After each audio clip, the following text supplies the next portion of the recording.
Realme 14, performance beyond limits.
The unfaithful must be executed.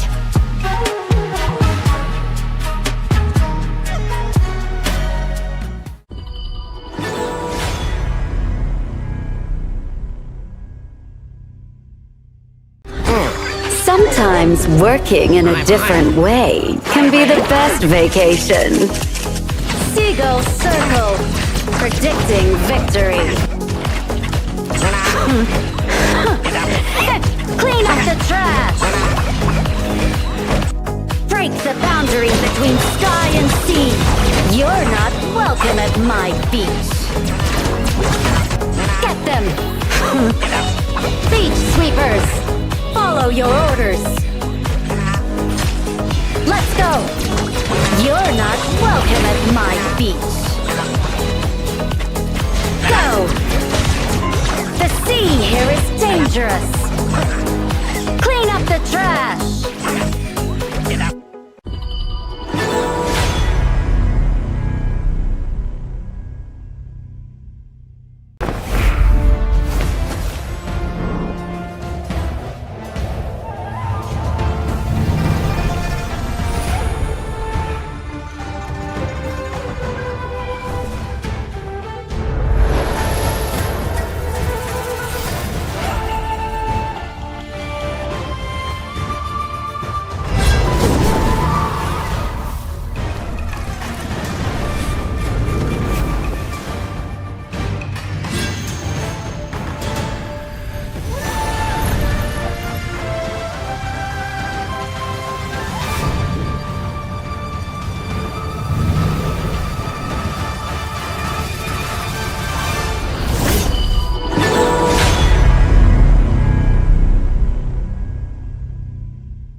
Excuse me.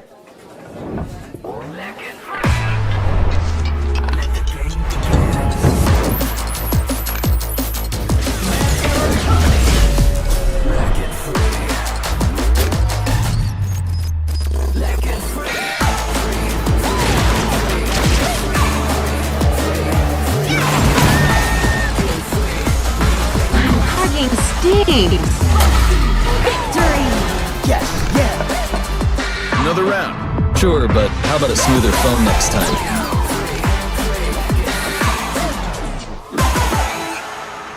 Realme 14. Performance beyond limits.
The unfaithful must be executed.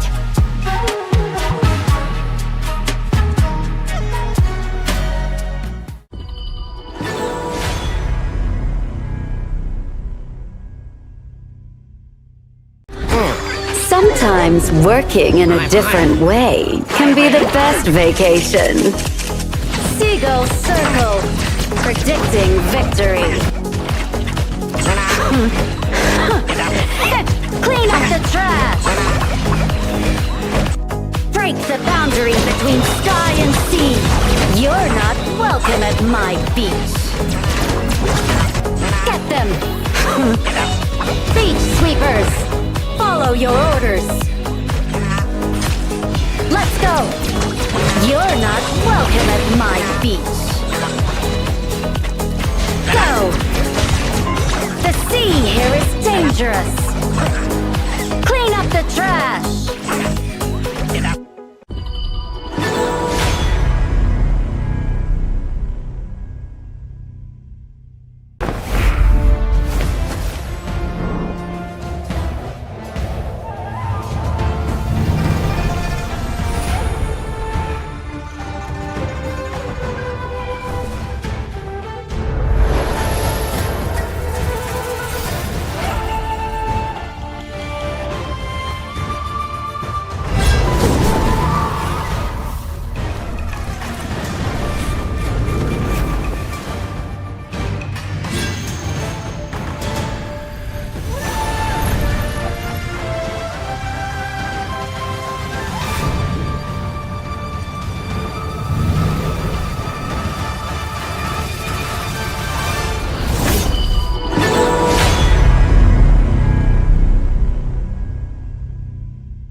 Excuse me.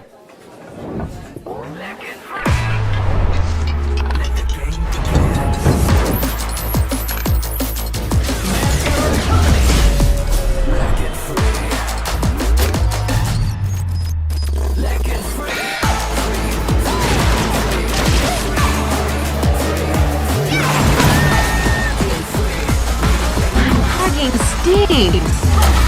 Victory! Yes, yeah. Another round. Sure, but how about a smoother phone next time?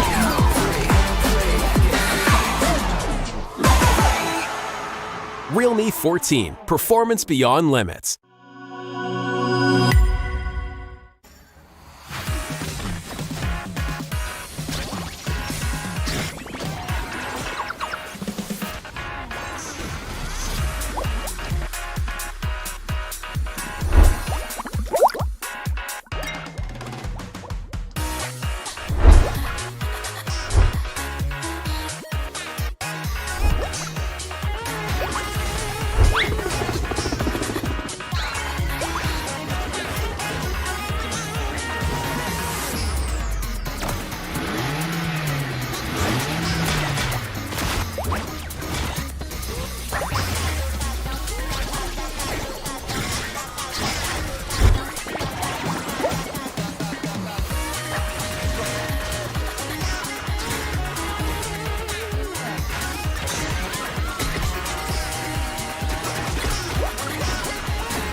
The unfaithful must be executed.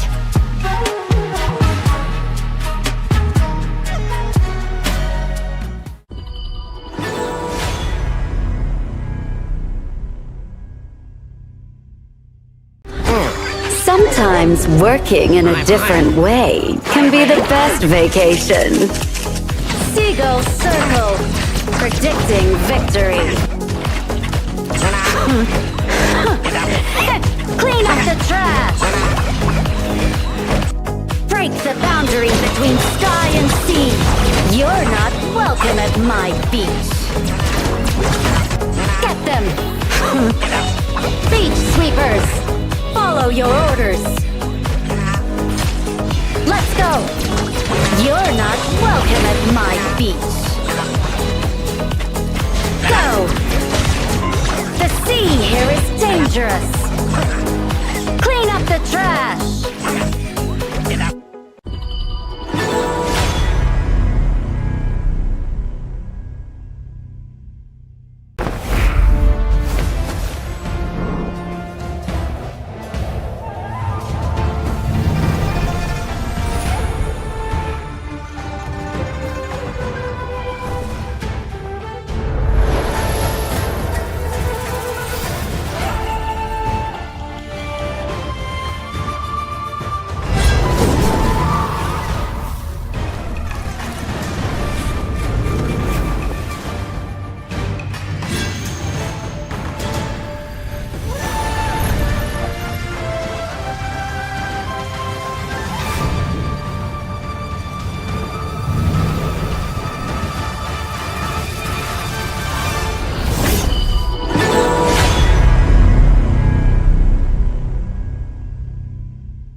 Excuse me.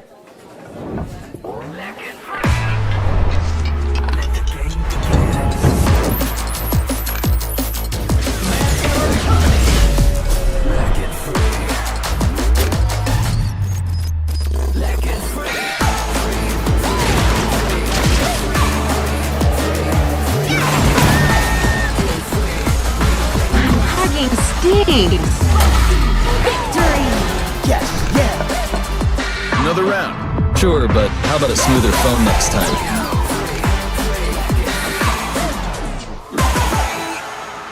Realme 14, performance beyond limits.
The unfaithful must be executed.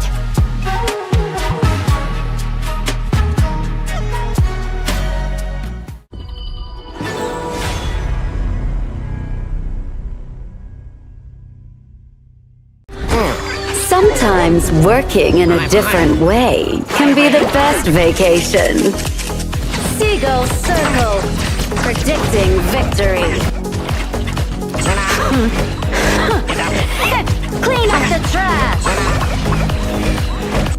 Break the boundary between sky and sea. You're not welcome at my beach. Get them! Beach sweepers! Follow your orders! Let's go! You're not welcome at my beach. Go! The sea here is dangerous! Clean up the trash!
Excuse me.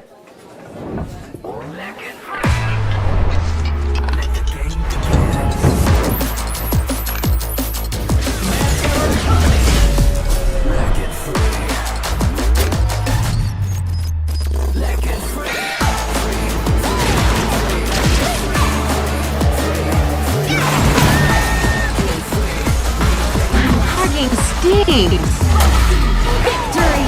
Yes, yeah. Another round. Sure, but how about a smoother phone next time?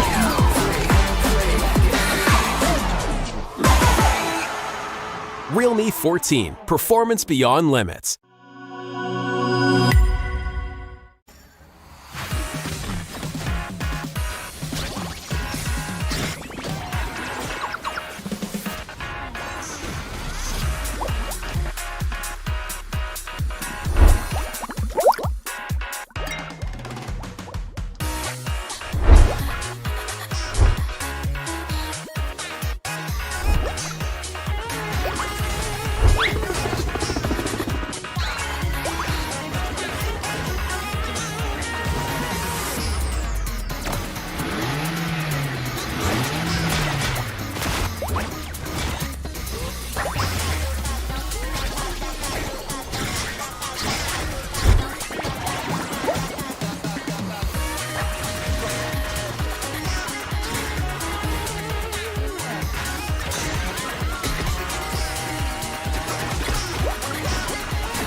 The unfaithful must be executed.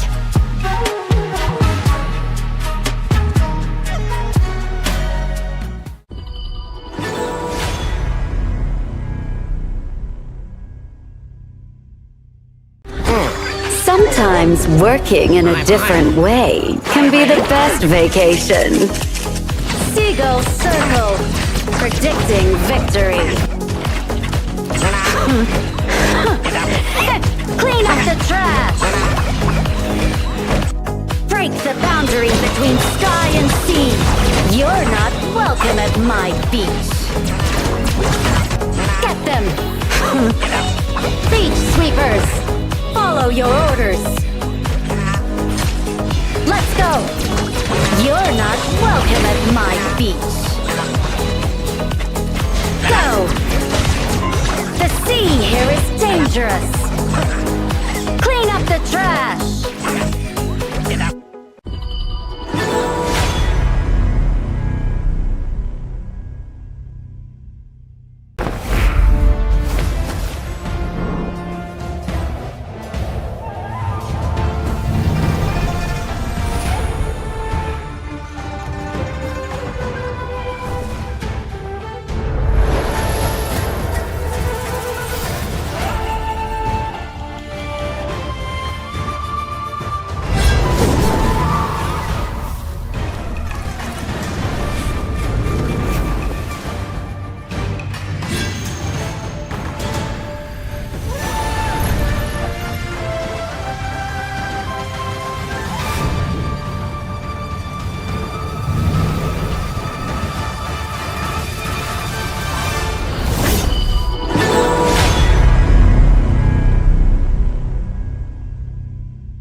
Excuse me.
traveled around the world, it's time to land in the WKS Spring Season 2025. It's your favorite kind of tofu, Kindofu, and with me today is Moman. How are we doing today?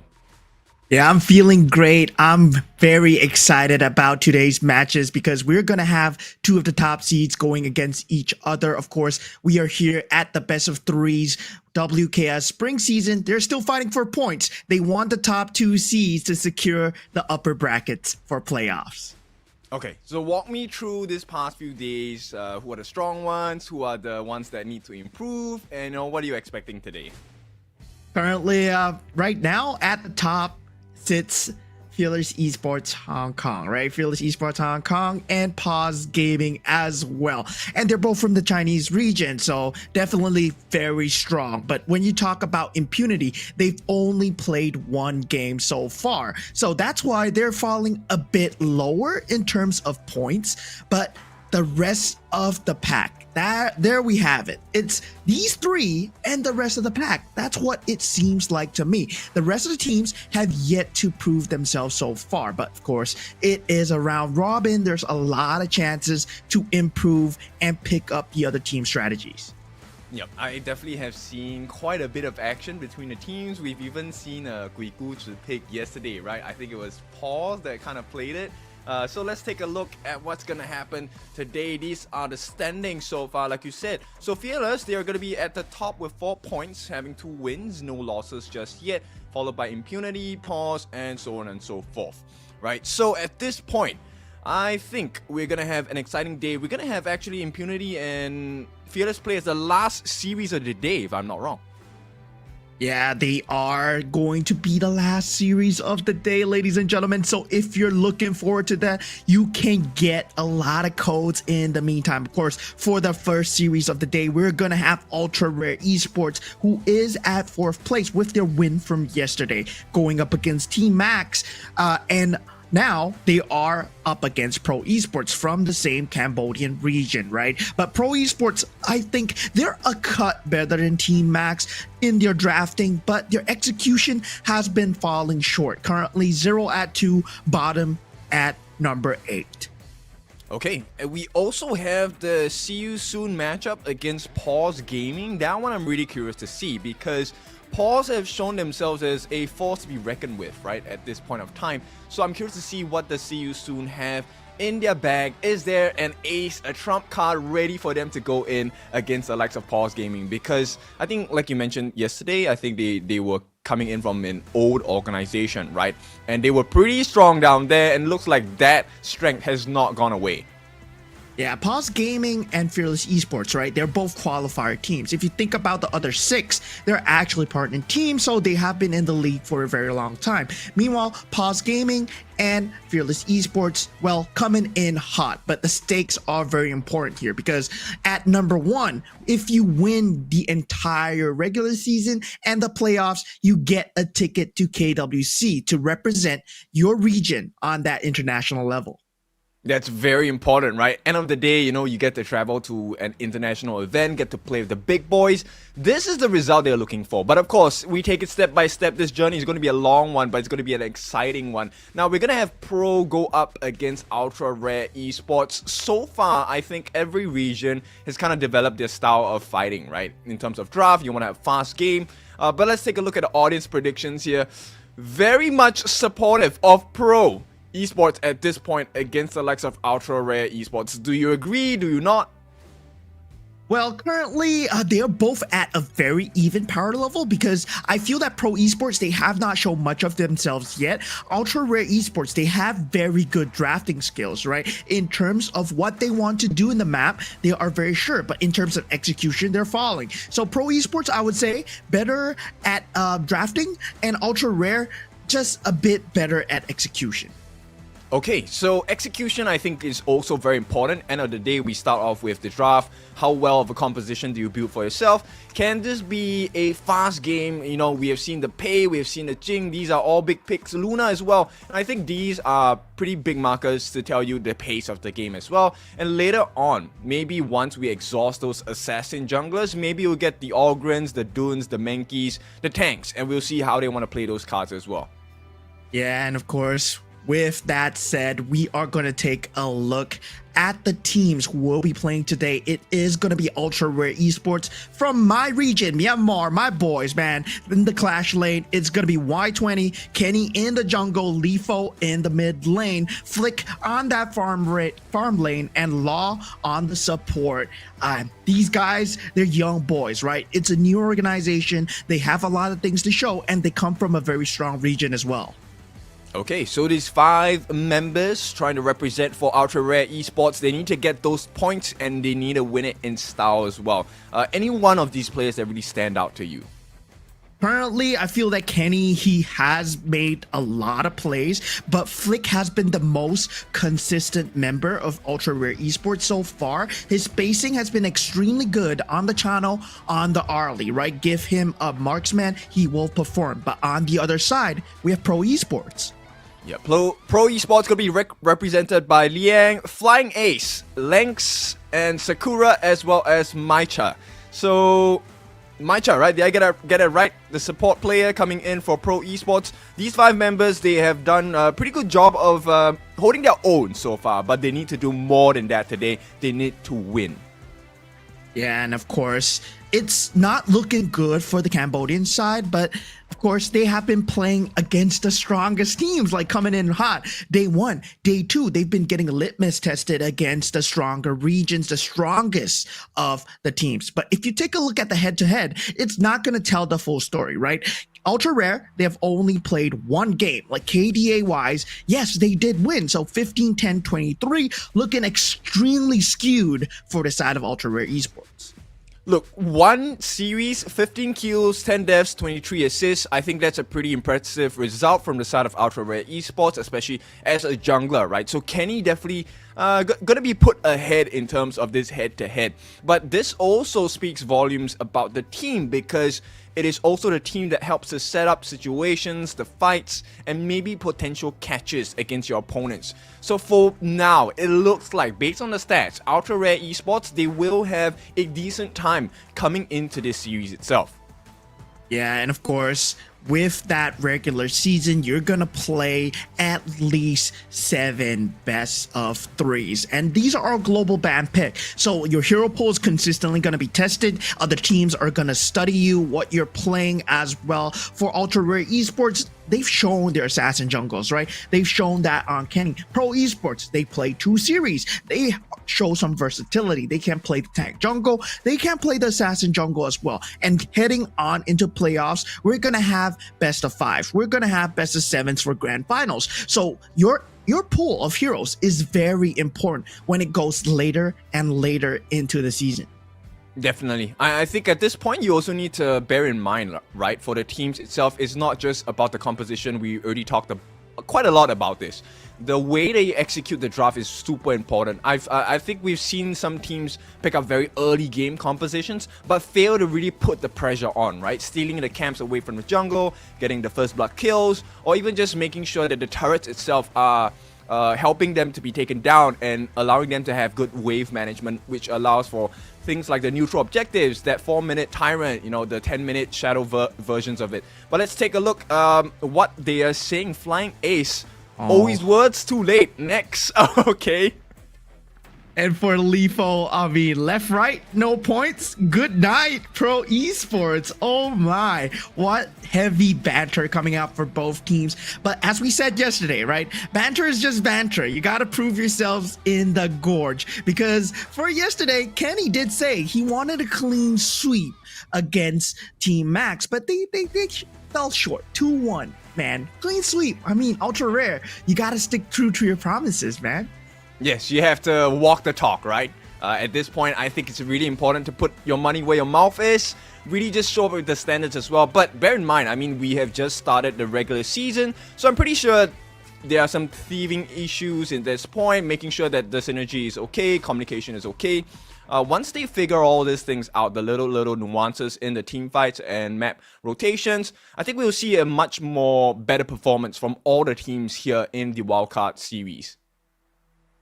Yeah, and of course, all the teams here, they are going to be subjected to these best of threes as well. They are trying to understand more of the global ban pick as we go on, right? And for those of you that do not know where global ban pick is, of course, if you pick that hero and you use them for the first game of the series, in the second game, you'll not be able to use it again. But it's much more lenient in a best of three, right? Maximum, as a role player, you only play 3 heroes. But let's just see what goes underway as the teams are already picking right now. Yes, we have Pro Esports going in for the first ban. They will be blue side. So Prio pick for them, they want to get something strong. Ultra Rare Esports on the red side, so it's more counter pick in that sense. Luna already being taken out by the side of Pro Esports, and we have the Dolia ban from the side of Ultra Rare Esports.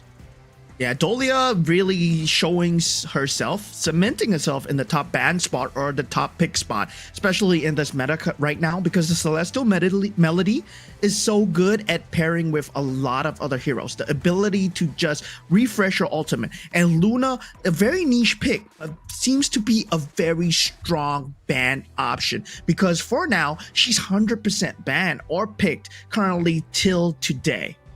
Yes, and also there is a big ban on Mai. Now, Mai is one of those very explosive heroes. If you want to allow her to be into the pick pool, you need to have someone to counter her or at least stop her growth, right? As long as she's under level, under farm, then Mai isn't a problem. But I think it's too difficult for a lot of the teams across the globe. So I think it's a good ban on the side of Mai. Yeah, and of course that Mai Yin combo as well. But Pro Esports, given that early pick, opening up with that, and Ultra Rare Esports right now, they have a pathway, right? They do pick up the Diadea, and that Diadea is a very strong pairing together with the Arlie. But with that pay, and now Pro Esports, they're presented with the option of taking the Byron away, or do they give Ultra Rare Esports the Bay Byron combo? They have to take it, right? At this point, I think it will be a huge mistake if you give the Byron over to the side of Ultra Rare. That's a very sick combination along with the pay. But they're looking to form up their own combination first. So, okay, they do steal it. This is what we expected, right? You take the Byron away, stop that aggression in the clash lane, but you also pick up the Zhang Fei, so you provide so much room for your RLE to really go in to the backlines and try to get the pickoffs as well. My concern here is, can they stop the growth of this Pei? Because Pei will eat this RLE for lunch. Yeah, but now what I'm concerned about Ultra Rare Esports is, right now you do have the idea, you pick up the Nuar for yourself, you pick the Pei, right? But usually Nuar, you require you to be very ahead, to use that emergence very aggressively, to cut off escapes or the annihilation. You require some sort of vision, but you don't have a frontliner because you went for this assassin jungle type of hero. Now, with that, I feel that Ultra Rare Esports, they made themselves very squishy and vulnerable. I think it comes down to, do you want to double down, right? Some teams, we know that they're risk takers. They want to make it super aggressive. They try to end the game within the first 15 minutes. And I think this might be the plan on the side of Ultra Rare Esports. So let's take a look, right? I like the bans coming in. They actually pick out the Yixing on the side of Ultra Rare. This stops their boxing in on the board and, you know, really amplify the power of Pro Esports, because if you actually get the lockdown on the board, the huge combination along with the Zhang Fei is actually quite hard to deal with. And Pro Esports taking out that farm lane option, Dirunjie, and the clash lane option of the Yin as well. Of course, the Mai Shiranui is not available. They actually could have let that through, but they are very scared of the Yin coming out from Ultra Rare Esports. Given the fact that they are extremely mobile, Yin still pairs very well with Pei in forming that double burst from across the map, right? They both have the whatevers, they both have the ability to jump from a very far distance, especially paired with the flash. Now, Ultra Rare Esports, do they go for the mobility? They do. They went for the Sun Tzu here as the set sail sets up really well. They're looking for more team fight setup, right? I think one of the other options that Ultra Rare had the ability to choose was actually Charlotte. Charlotte's really good at chasing down an RLE. She's very fast. She's able to cut through the front lines as well. But right now, Pro Esports, they're gonna pick up the Lady Chen. I like this as well. This is a very nice counter towards Sun Ce and Pei. If they choose to dive in, right, Destructive Deluge will be able to stop them in their tracks and buy a lot of time for Pro Esports to get the damage in. They're gonna wrap up with the Ogren. I like this. So a front-facing tank, and there is very huge dive potential on the side of Pro Esports if Ultra Rare make a mistake of overstepping their boundaries. And Ultra Rare Esports, they are so keen to doing this at all times, right? You pick the channel here. Yes, you do match the Arlie's rotation very well. But the key thing is, right, they don't have a top to bottom team fight. And it's very hard for them to take a 5-on-5 without that sustainability, without that tank in the front line. There's no peel coming in for the channel. Yes, you do have the idea. That's a bit of sustain, but it's going to be a problem if all 5 members of Pro Esports are running at you. I like that you pointed that out. So there's a very clear weakness on the side of Ultra Rare Esports, and that's going to be exposed if they don't get that great early game start that they're looking for, right? So they need to get those invasions in. We're probably looking at the Clash Lane invasion because you can't allow Lennox to really be this beefy boy that Pro Esports wants him to be. And there's also another control factor. They need to make sure they win up in the farm lane. This is pretty balanced on the side. Law should be able to do well against Liang, but this then comes down to the rotations of Maicha as well as Sakura in the mid lane. Yeah, and this is very important, especially when you're facing up against someone who's using that Nuwa, right? The Matrix, Annihilation, Emergence, those require a lot of vision. Ultra Rare, they are going to up the vision game. Okay, so Pro Esports, I like this. They're going to start off with that initial rotation in the mid lane for Sakura. This is going to allow her to get 2 lanes of farm.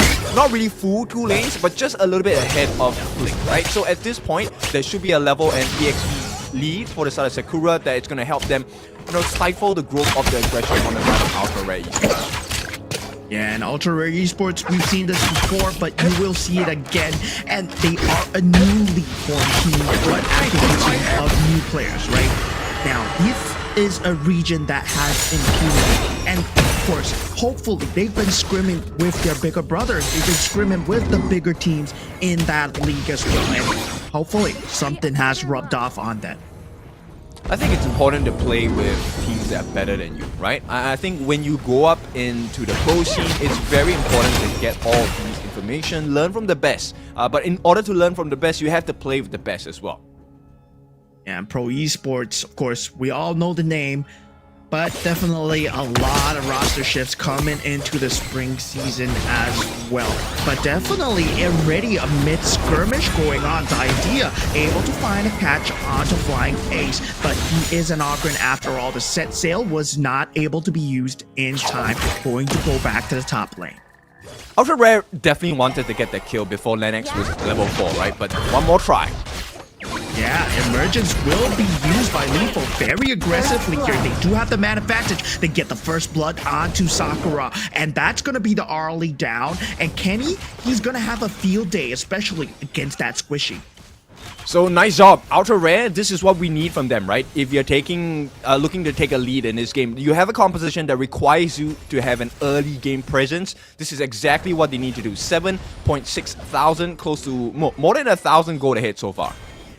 And for those of you guys that are waiting for the codes, it's available right now on the screen. Go and open up your HOK app, Honor of Kings. On the bottom left, you click on the menu, and then you go to Community. Click on the Perk Center, you click on CDG, and enter in this code. You should have it open. You should have it open while watching this game, because there's going to be more codes for you, and you can get up to an epic skin, ladies and gentlemen.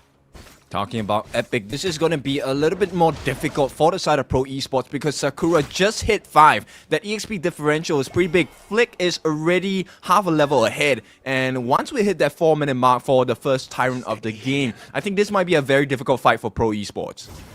Yeah, and we've seen a lot of teams using the Emergence as an extra added man advantage, right? And this really goes into Ultra Rare Esports MO because they need more members to win. If Pro Esports gather as a death ball, there's no way to win. But that man advantage strikes once again as Sakura just gets shut down. Set sail not even needed to be used. He can save it, or he can get the lane priority on top lane. Not the best time to die at this point, right? So Sakura falling here is actually quite a big deficit because now Flick has a very clear 1 level advantage. At the same time, Y2O is doing so well against Liang. He's actually winning in that 1v1 matchup, which means his wave clear is faster. He will be able to rotate much earlier in comparison to the side of Pro Esports. So this is a difficult position. Flying Ace. Yeah, Flying Ace is not exactly the target that you want, but given the fact that he's half HP, right? The damage that they did, they cannot contest this Tyrant after all, because he uses his path of passing, he uses Death Precipice as well, and there's no more utility to fight this. They have to go for the trade here. I like this decision making by the side of Ultra Rare, right? So instead of stopping that immediate beeline going to the side of the Overlord, they're going for kills. Here we go. Yeah, leader stance being popped on the bottom lane. Annihilation not needed. Sakura already down. Legs will follow as well. Two members. Mita, the only one alive. They will get the tower. And now Liang will follow suit as well. Flying Ace nowhere to be seen as Ultra Rare Esports. They will make a beeline for the tier 2. There's no way. At this point, Pro Esports gonna lose a lot. They're gonna lose the Tyrant, they're gonna lose 4 members, and then they're gonna lose their T1 and the Crimson Golem as well. Yeah, if you look at that emergence with the set sail, really threatened them on both ends, right? Pincered them in. Micha did have that Unbridled Outburst, but you can only use it in one direction. They're coming at you from the back and the front. Yep, and right away, they go straight in, take another T1. So, game is looking extremely good for the side of Ultra Rare Esports, 6-0 at this point. Yeah, 6-0, 5,000 net worth advantage as well. Itemizations across the board. Double acts of torments have been found from the Sunta and the Pei. So this means there's going to be a lot of burst damage, and they're going to be more willing to dive into your back lines. They can definitely do so, right? End of the day, Lifo as well, I think one of the prime members on the side of Ultra Rare Esports that's really making a difference, because the Matrix, they're blocking out the movements on the side of Pro Esports, and you can see in that last fight, right? Lennox actually got caught out, was stuck in no man's land, and it was just a simple job of pressing the auto attack, and here Flick, he's just gonna be able to kill him. Yeah, there's no contest here. There's too much man advantage. They're trying to get the macro advantages, but the mobility across the map, Ultra Rare Esports, they have the mobility. This is where they shine. When they have this kind of advantage, you cannot compete, because there's no way you're going to be faster than these guys. They have a boat. They have the ability to traverse across huge distances. Yes, and if it was difficult before, it's gonna be even more difficult now. Flick has gotten that Eternity Blade. Kenny also completed the Rapacious Bite. So main items, core items required for both roles already completed. And right now, it's just buying time. They're gonna try it, but Sakura is not having a good game. Yeah, 0-4 already. Micha going for that secondary engage. Unbridled Outburst has been used defensively, right? But the members are low. And this is why the mobility really matters in that stage of the game, because you don't have the ability to fight back. Yes, you do have the frontliner, but you lost the early game because you didn't defend your jungle against Ultra Rare Esports. And Sakura, the worst target, going down 4 times. That's half the kills of Ultra Rare Esports. That's a lot of poke damage lost. Yes, in fact, Sakura is actually one of the main comeback factors, and until Sakura hits maybe 15 at this point, gets the itemization up, needs the Eternity Blade to even be able to deal damage against the rest of the lineup, this game is pretty much looking set at this point. Yeah, Micha, he is getting shredded, and Annihilation finds the Rampage. Emergence will be cancelled, but of course, the damage has been done, right? Pro Esports, their way back into this really relies on that Lady Sun to find that perfect setup, but Lynx does not have the farm to answer to Lifo's lethal strikes from across the map. I think it's really difficult. Look, yeah, at level 9 on the side of Pro Esports, most of them are level 9. Flying Ace, the only person at level 11. And even with the highest level of level 11, you're still behind Kenny by 2 levels, and you're actually matching pace with Flick, which is not a good sign, because this means Flick actually will have the damage potential to kill this jungler on the side of Pro Esports. And when your tank is not tanking, how do you take these fights?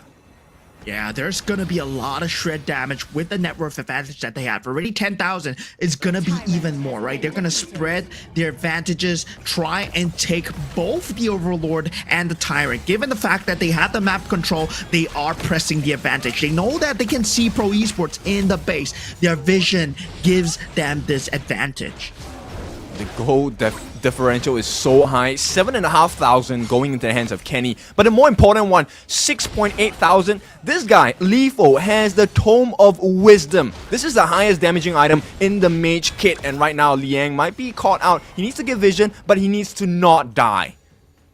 Yeah, there's gonna be a heavy skirmish right now. They do have the vanguards. That tri-lane push is gonna come through, but they want to set the ground first. Already a lot of damage with the annihilation. They do get the turret, but now Pro Esports, they cannot defend this at all because that farm is too far gone. They have to keep absorbing, and their best bet is reaching that 15-minute mark.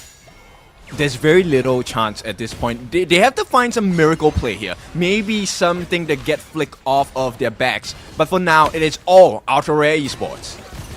Yeah, vanguards are ready, threatening the base. They are all online, and Ultra Rare Esports, they're gonna have a field day here. If anyone pokes ever so forward, they will get shut down by the damage. Barring they made a huge mistake. Annihilation already being used. Leader stats jumping into the back lines. Y2O falling low. Leafold is finally shut down from the likes of Liang. But Lanx and Liang have gone to great lengths to take away the damage from the mage. Well, there's still Flick. They can go for more at this point. Yeah, but Flick, at this point, he is critical mass, and with the vanguards, with Diadea, he is having the sustain of his life as the crystal will fall. Ultra Rare Esports getting the first game of the series. Clean game by Ultra Rare. This is what we want to see. Look, they're so happy with the result at this point. I'll be happy too. I think, you know, all of the different members on the side of Ultra Rare hit the win conditions really quickly. And I think it's really important because the draft required them to be at a lead from the get-go. If they didn't do it, this would have been a very different story. Yeah, Ultra Rare Esports, it was very clinical for them. They knew what their win conditions were, what they needed to do to win, right? And for the side of Pro Esports, they couldn't funnel the farm because too much of the map control was lost. Ultra Rare Esports are playing an extremely dominant composition where the con is if you start losing extremely hard. But if you win extremely hard as well. That's why they don't need a tank. They just pump in everything into mobility here. Yes, look at the goal differential, and I agree, Lifo definitely is the MVP of this game because he was dealing a lot of damage, but more than that, he was actually giving control over to the side of Ultra Rare Esports. As you look at the highlights later, right, look at the amount of matrices that Lifo puts down onto the gorge, slows the movement on the side of Pro Esports, actually even stops them from moving into the appropriate positions, of which then Kenny and Flick will have the time of their lives. Y2O also gets all of the dashes in, stuns and knockups available for the team, and with a goal lead as big as it was on the side of Ultra Rare, there is very little that Pro Esports could do. Yeah, a huge snowball composition. Ultra Rare Esports, they executed brilliantly, and of course, not much was needed from the side of Flick. Of course, he held his own on the bottom lane, a Chano versus an Arlie. That's the standard matchup that you will always want to see, right? When the opponent gets an Arlie, you want to pick up that Chano to match the mobility, try and match the level of poke. Not as good as the Arlie, but of course, if you can consistently poke him down, that's going to be a 0-4-0 Sakura, and they had a great game because of that. Yes, and I really am curious about the mindset of Ultra Rare because the first kill that you go for on the side of Ultra Rare was actually on the Lennox, right? So Lennox on the Lady Chen, they try to get him before he hit level 4 to stifle the growth in the mid lane. They want to make sure that Lifo had a good time in lane, right? That failed. They immediately went down to Sakura's lane, got the kill, and not just one kill, they actually got quite a flurry of kills as well, and that's where that main snowball started to happen because Kenny was just having his time of his life. They got the T1s, both in the bottom and the mid lane as well. That was a huge reward.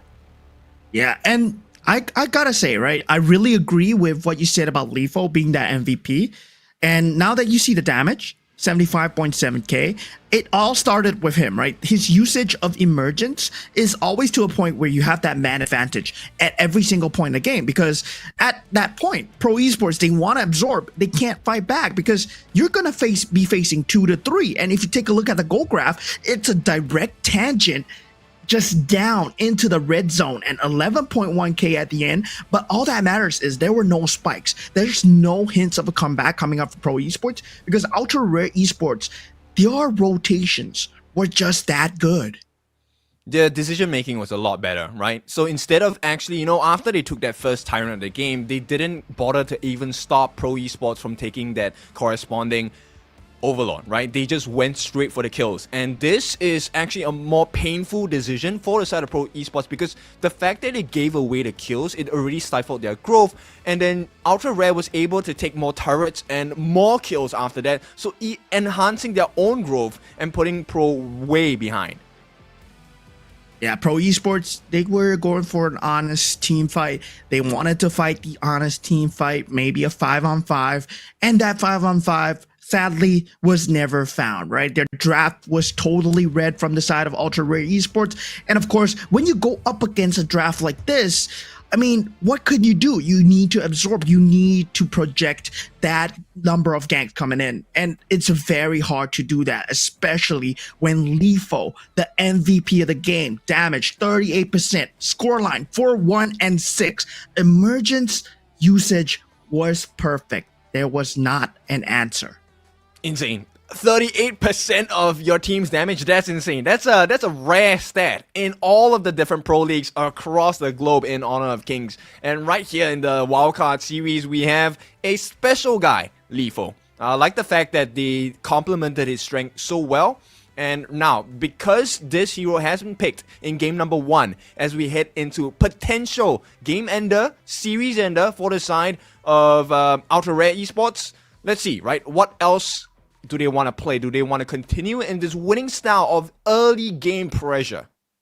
Yeah, and Ultra Rare Esports, I mean, since yesterday, they've been doing this, right? Their strategy is never to go for an honest team fight, and they've been very successful in finding these kind of enemy advantages, punishing the enemy mistakes. It seems to me their real highlight is their mobility, their synergy, punishing the enemy mistakes when they are out of position. Sakura and Micha, they were trying to get the vision, but with the emergence coming through from Lifo, they managed to get the first blood onto Sakura, and that led into the snowball just leading in. And once again, you're going to see the pincer with the set sail and the emergence once again.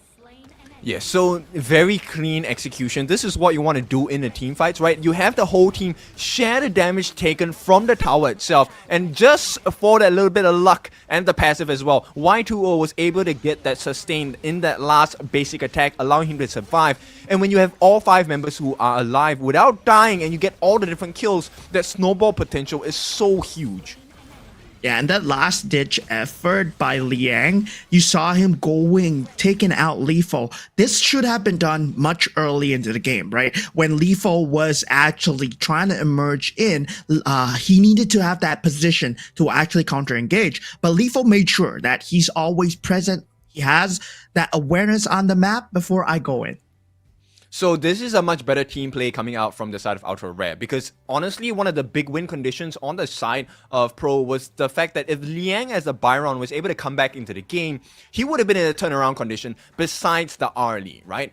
We were waiting for the early growth, but having 4 kills, 4 deaths in that part of the map is really difficult. So we'll refresh your memory. This is our draft and lineup that they use.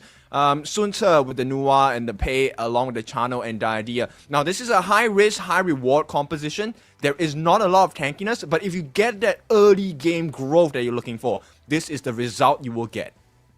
Yeah, and for Pro Esports, I mean, they did pick up a lot of tier S picks as well, right? The early was used, the Augur and the Byron as well. So that means even if they do pick up the Pei, that Byron combo is not available, but they can actually go for a similar strategy to what Ultra Rare Esports use. So technically, you can see both teams trying to swap sides, trying to change hands and use it against each other. And that's what we generally see with the global ban and pick phase. So usually if they draft, they might actually try to ban out that Byron or that Pei for the other side.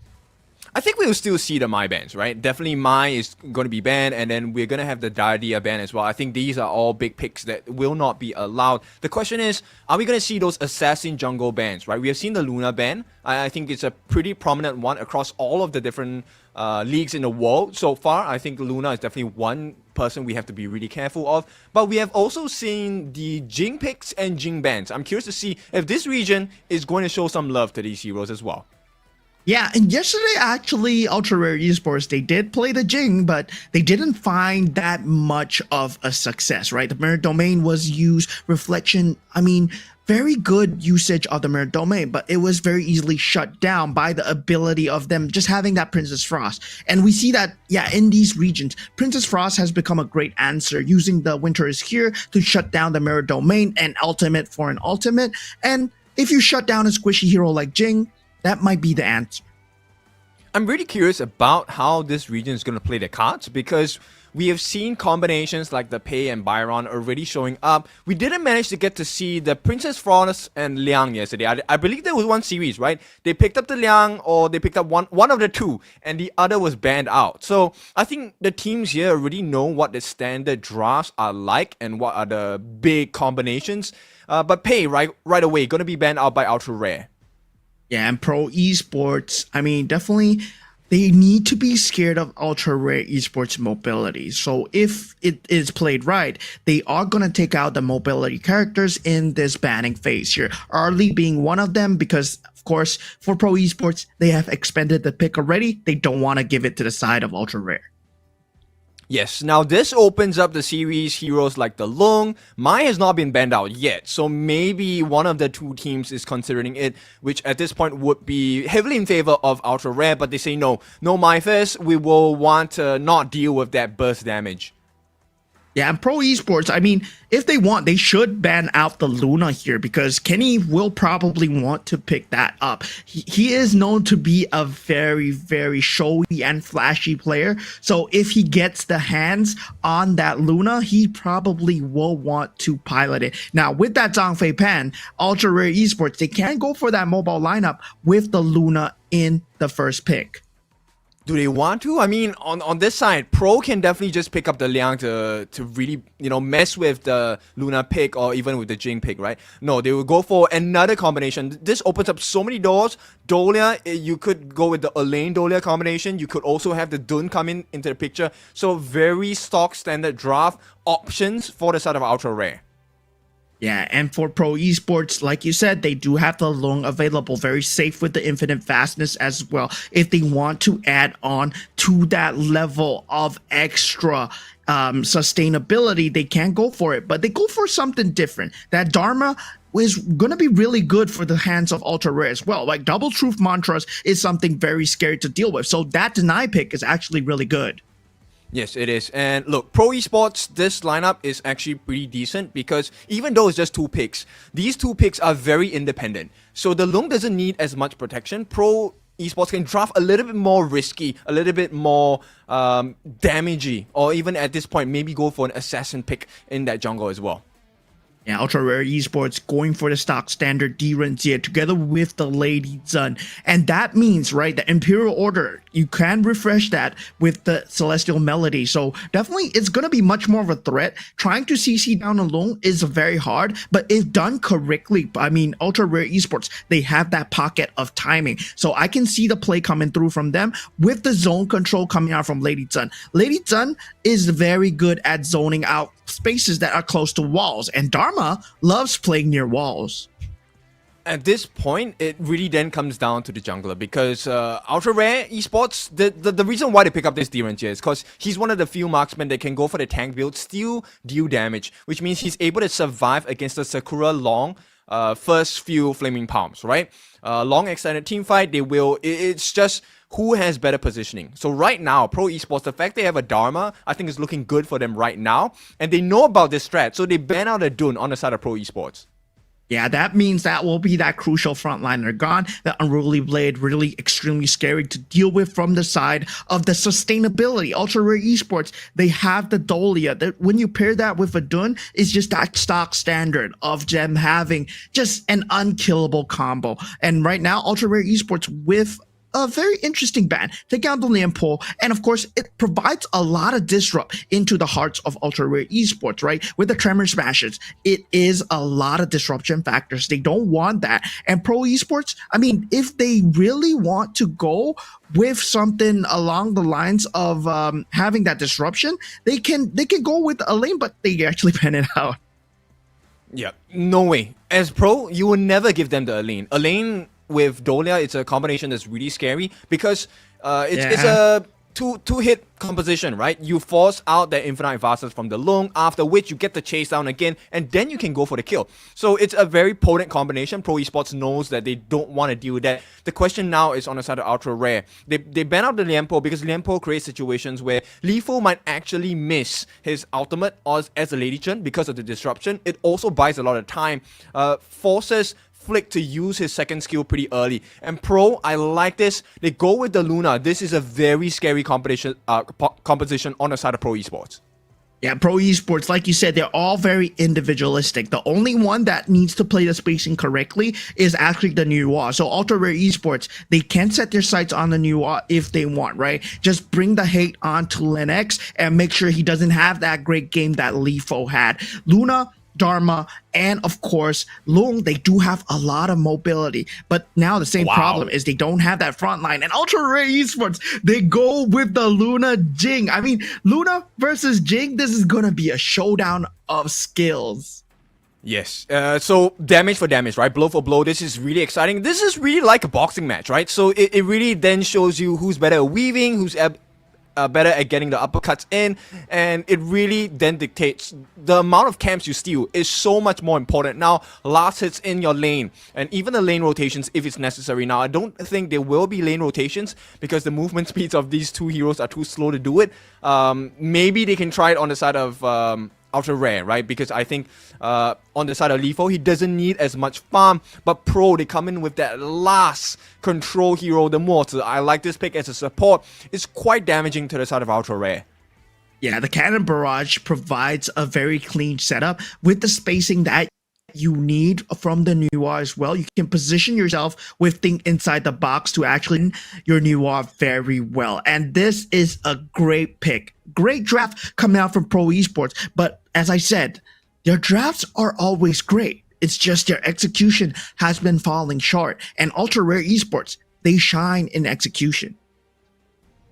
Yes, farm lane should be a automatic W for the side of Pro Esports as long as Micha does his job well, right? The Cannon Blast stopping Kenny from getting all the farm in, and in fact there is going to be a role swap here. Flick will be playing the Jing unless it is a error it's an error picture.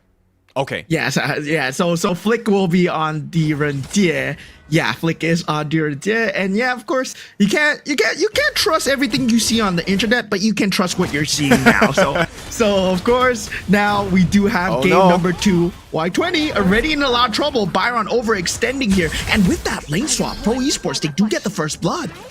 Okay, so they take a risk again. I like this play about Ultra Rare, right? So they don't mind giving, what seems to be difficult situations, but they will always try to make the trade. And the fact that Kenny stole away the Azure Golem, this is a very difficult start once again for Flying Ace. Yeah, and once again, the code has appeared. Guys, if you don't have your app open by now, it's very important. But already, we do see Lifo in a lot of trouble. Ocean Tears already used that passive gone, and the rest of the team members of Pro Esports, they are executing it perfectly. But with the rest of the team members coming in, Liang finds himself in a lot of trouble, but he's able to sustain through. He survives, and Y20, he finds himself low, but gets the finish. Liang will be going down, and that is an invasion that could have went way worse. Okay, a better start for the side of Pro Esports. I like the way that they're playing. So they don't take the L's just like that, right? So Flying Ace went straight for the Azure steal as well, managed to get it. A little bit of skirmish. So Pro, they still make it out with one additional kill. So they will have a slight lead. This then comes down to the camps on the side of the Clash lane. Can they get the steals? And for now, it looks like Y2O will secure his own, followed suit by Liang. So everything is stock standard for now.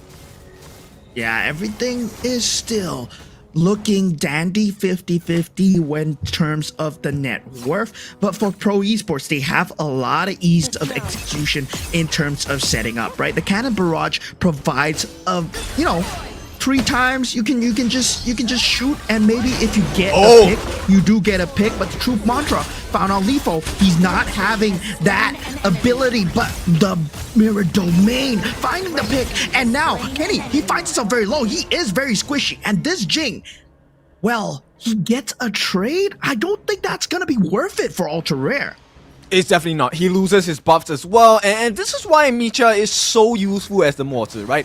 The stuns coming in, the lockdown, this is where it doesn't matter whether you have the mirror domain or not, you need to make sure that you're safe. And the backup coming up from Law, unfortunately, was just a little bit too late. Could have saved Kenny, I think, at that point. Yeah, and I really like the decision to go for Liang there, but dying was not part of the plan. Now, Cannon Barrage, it provides a lot of vision, and you're gonna see Micha abuse that, but at one point, it's gonna be where you can Cannon Barrage, but we are able to reach you, and that's when Kenny and Lifo and Flick are at critical mass, when they can hold their own in terms of damage. Yes. Right now, Lifo level 5, he does have the level advantage over Lennox, so that's good news for the side of Ultra Rare. But the real situation, to really judge how this game will go, will come down to that first 4-minute Tyrant. Who gets a better positioning, who gets the buffs right before they actually go for the engage. That's going to be a big marker, because right now, Flying Ace, hang on, Think inside a box being used, and Lifo finds himself in a lot of trouble. But Lung is the countermeasure with the mirror domain in the back line as they do find Sakura out of position. Yes, Sakura falling once again, and the kill goes directly to Flick. So already a big advantage in the laning phase for the side of Ultra Rare Esports. At the same time, Tyrant has been summoned already. It's spawned. I think they will try to rush this. Yeah, they do manage to get the rush, and now the mirror domain is not available. They don't want to take the team fight here for Ultra Rare Esports. They scatter, they manage to disengage, right? But Pro Esports, they're not gonna let them go so easily. Micha does not have think inside the box for now, but he's playing defensive on the bottom lane. Ultra Rare Esports, they want to crash, they want to take this down, but Emergent being used from Lennox very defensively, but puts himself out of position, taking quite a bit of damage. Flaming Palm not able to find the pickoff onto Flick. They get the trade of the Overlord in the top side. Micha solo Sakura using the flash right there, able to find the pickoff onto Lifo. What an extended team fight. That flash coming in clutch for Sakura. Everyone dancing on knife's edge here for both teams. Ultra Rare, they're trying to go in again. Like Sakura, I think he got a nice recovery with the kill, but the rotation coming in from Flying Ace, this is the more important one. After getting that Crimson Golem, what is the decision here? Yeah, there's gonna be a lot of disrupt, right? I feel that Sakura, he has that riding the wind that's gonna be able to disrupt the Jin consistently if you try to jump the backlines, and so will the Byron. It's a consistent pushback, and it's definitely one of the skills that you need to watch out for. But the catch, oh my lord, Y20 with the flash showing that does not matter. Lennox going down. I think there's a big marker, right? So Y2O flash combination, the Storm Strike second skill, that's a very important thing to do. And to be able to get the kill on the Lennox is actually a lot and huge value, because then you stifle the growth, but they are coming in again on the bot side. Yeah, but this is no emergence available. Flying Ace finds itself extremely low, but the triple cannon barrage from the side of Micha not able to be capitalized upon. And Pro Esports, they will count their blessings right now. Flying Ace could have went down right there. Sakura with the flaming palm. He does not want to be too close to this. Flick can potentially turn this. Still has the Imperial Order up. Yeah, the three of them could have been taken down by Liang there. Liang actually expended his ultimate, albeit a little bit too late at that point, and the stuns didn't really come on time on the side of Micha as well. But we'll see, right? At this point, it's really close. Much closer than game number 1. Yeah, 4-4. Both teams around that 18k net worth point. And definitely for Pro Esports, like we said before, Cannon Barrage, an easy way of entry, and they've been abusing it. But now, Y20, he's gonna get abused as he gets caught by Liang, and Flying Ace emerges in that bottom lane as they try to go for a trade, but very clean disengage coming out from Ultra Rare. I actually like this way that Pro Esports is playing. They are trying to lead them in this way, right? Oh, nice catch! Pretty, trying to catch on Kenny at this point, but he does have the mirror domain, can't fight back here, and of course, taking away the enemy resources. And yeah, you were saying Pro Esports, they're playing very well, but Ultra Rare, they have this Jing mirror domain being used and not able to find the finish onto Liang. A slight bit of a misplay there as they collapse on the bottom lane. Emergence being used defensively, but not able to save Micha Infinite Fastness as well, being popped defensively. They have to run as Ultra Rare Esports. They're 4 members strong, and they are looking to push down this turret here. If they overextend, they will lose their life. Yeah, I'm really curious to see, has Flick died this game at all? If he hasn't, this is one of the main reasons why they're actually winning the fight so hard, right? This guy already has the Spark Force Dagger. I'm pretty sure he has the Doomsday as well, but they're gonna try and go for the catch here. Yeah, Mirror Domain being used here, trying to provide some sort of zoning force, but the trade going on from Liang and Flick somehow 1v1 Sakura finding himself on death's door. He has much better farm in comparison to Sakura, right? At the same time, he also has a level advantage. Sakura just hit 10. Flick is already at level 11. And now, one of the main win conditions on the side of Pro Esports is the fact that they need Flying Ace to be that fight setter. Hopefully get that combination with Micha as well. But so far, the two of them have not been together in much of the time on the God so far. So Pro Esports, they need them to start playing together. Yeah, 90 seconds of Tyrant buffs going the way of Ultra Rare Esports. This will be a timing for them to fight as well, because definitely with that Tyrant buff, you do have that damage advantage. So they're going to be posturing themselves to try and go for an engager. As Pro Esports, they respond with the Overlord on the top side. Okay, so that's a good attempt, I think, at this point, right? They try to balance out the goal difference. It's about more than 1,000 at this point. Once again, in favor of Ultra Rare Esports. And look, Flick hasn't died yet. He's at 6,500 gold. He's 1,000 ahead of his counterpart Sakura. This is a big damage dealer. Yeah, Spark Forge Dagger with the Doomsday already. He's gonna be able to shred any member of Pro Esports that comes too close, even Liang. So definitely, it's gonna be a pick-off versus pick-off lineup. And I feel that Ultra Rare Esports, they're relying a lot on Y20.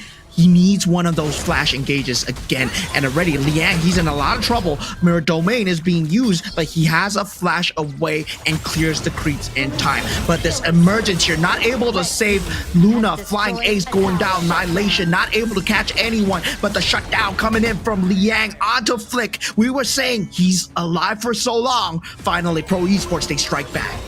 That's a good marker, but they lost Flying Ace for it. So I don't think it's the best trade. And once again, Kenny, he has been untouched. These are objectives around the map he can start working on. So a 0 buff going into his hands once again is going to be very difficult to deal with. The cooldown reduction is so valuable to a Jing at this point. Yeah, definitely. I mean, that cooldown reduction for that Jing, it's gonna be a very important marker, right? When they're taking these objectives, and now with the Shadow variants, right? Pro Esports, they trade objectives, going for the Shadow Overlord, Ultra Rare, going for the Shadow Tyrant, and I feel that on the teamfight side, Ultra Rare, they're really good at taking these team fights, but Pro Esports, they've been playing the map very well. Yes, so different strengths, and I think the only reason why Pro Esports are going for these objectives is because they can't fight at this point. It's a little bit more difficult for them at this point because Sakura is not able to match up in terms of the positioning. Right now, there's so much safety for Flick and a lot of turnaround potential on the side of Ultra Rare Esports, which is why Pro is suffering so hard. They can't engage the way they want to. They need Flying Ace in first, but he's unable to find those angles. And consistently finding the vision with the Jing. This is why Jing is so scary. But the flash engage onto Micha, able to disengage in time. That cannon barrage though with Liang in the back. Truth Mantra not able to land as 4 members collapse onto them. And now Pro Esports, they're 2 members down. Mirror Domain not needed. But they do have the Shadow Vanguard, but they will get this middle lane turret. Sakura, you cannot overstay your welcome here as they will disengage. They tried. I think it was a nice idea. Lennox wanted to use the Annihilation to clear the minion waves before they could get damage onto the tower. But unfortunately, we're hitting that moment. And take a look at the replay here. There was a nice attempt by Liang to jump onto the backlines, but he had no more options, no flash to play around with as well. And Micha, false sense of confidence there, also didn't know that Kenny was around, gets caught out in the backlines. And this is one issue that I think Pro Esports needs to address right here, right now. They need vision. Yeah, and this is where they are falling short in this Wildcard Spring series, and it is because of that level of disjointness that they have. The execution is just not on point, right? Liang was going in, And Micha was on point with the cannon barrage, but where was the damage from Flying Ace? Because he was not in position to deal the damage. And as a Luna, you thrive of these team fights. You thrive of finding a pick, and now he will be attempting something, but it's on the wrong target. He has to push them away somehow, right? End of the day, it's also... Hang on, Liang. Yeah, Truth Mantra. Being found onto Lifo. Lifo has that passive to actually keep him up. Lanx will cancel the emergence. Kenny finding a flank, but does not commit the mirror domain, and he will be using the reflection to scout them out. Now both teams, they're in the enemy jungle, but members in strength is Pro Esports. They can actually collapse on them here. Liang will be finding the pickoff onto Y20. That's the Byron down, and with Flying Ace in the back line, that's the disruption I'm talking about. Flying Ace eventually goes down, but Pro Esports, Infinite Vastness, Pop, Flick falling as well. Now with Kenny out of the map, they can do whatever they want, and that is map control regain. Finally, this is what they've been looking for, right? Pro Esports, they needed the control, they needed to be in perfect position. And this is what I was talking about, right? When Pro Esports members get into the appropriate positions, then Ultra Rare, they're gonna have a very hard team fight. And this all came down to over-aggression, and nice catch once again. Yeah, Micha, think inside the box has been great. Lifo, not long for life. Emergence will take him out. And that would mean another turret taken. But look at that, Sakura falling to a turret. Oh no, that's a primary mistake right there. It's a difficult position to be in because, look, Sakura needed to be alive. He needed to benefit off of the advantage that the team have built for themselves. But unfortunately, a little bit overzealous. Y2O looking for an opening, not going to find one at this point, right? 14 minutes in, the Shadow variants are out. And now I want to see what the decision is from both teams. Yeah, Ultra Rare Esports opting for that Overlord, using that mirror domain as well. Now, if you take a look at the other side of the map, Flying Ace is actually trying to whittle down that Shadow Tyrant already. They do get the buff, but they have to disengage her. The rest of the members of Ultra Rare Esports, they are trying to find them. That was a heart-pumping moment for the side of Pro Esports, right? They knew that they were in danger. With Ultra Rare, they were looking for the kills already. It didn't matter if they gave the Tyrant away. They wanted to make sure that they were losing members on the side of Pro Esports, so they can't deal with this Shadow Overlord that's flying down in the middle part of the lane. Both teams, I mean, still neck and neck net worth. They're both at the 45k mark, so it will fall down to this team fight, right? Cannon Barrage, can you find anyone in time? Can you find anyone with the matrices and the side of the Annihilation and Emergence, especially from Lennox? His positioning becomes ever so important. Yes, it is. I want to bring you back to a particular moment here where Lifo actually made it out. Actually used the Splendor along with the Ocean of Tears passive, right? But here we go, they're going in. Yeah, Y20 finds the target. He finds it onto Liang, though. He does have that flash away. Truth Mantra still available, still a threat. Ultra Rare Esports, they have to watch out for that. They do have to sustain with the Dolia, though. But Pro Esports, they are wary of the tactics. They have handled the Shadow Vanguard. Now they can counterattack, but they have to deal with the Vanguards first, or do they go for the fight? Massive pain there. They actually took away the Azure Golem for the side of Flying Ace. This guy does not have that mana regeneration and cooldown reduction as well. They're still trying to go in though. Yeah, Flying Ace still trying to find somewhat of a pick. The Azure Golem might be his end here if he does overcommit, but luckily disengages in time. Yep, Y2O denying the chance for Flying Ace to get that Azure buff for himself. So right now, Pro Esports in a very difficult position.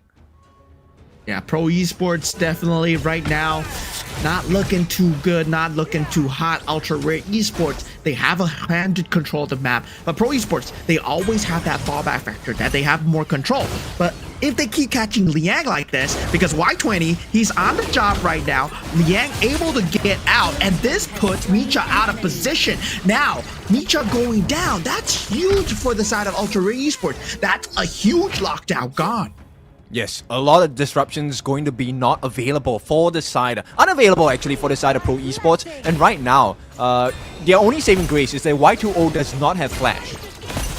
Y2O not having the flash, Liang having that Truth Mantra. We've seen it turning games multiple times as this turret will fall to the hands of Ultra Rare Esports. They will count their victories and they will try to push the advantage here, right? Not having that creep priority though, Pro Esports can actually re-engage, but they want to wait for Micha first. So you can take a look at what Flick is doing as well, right? Already has a blood rage. So this is going to allow him to survive the initial aggression by Sakura. But also, hopefully, if he does get caught out by Liang, there is a chance he can use his second skill to get that anti-CC, debuff himself and be able to survive the initial aggression. And once he turns it around, this is where Flick is going to shine.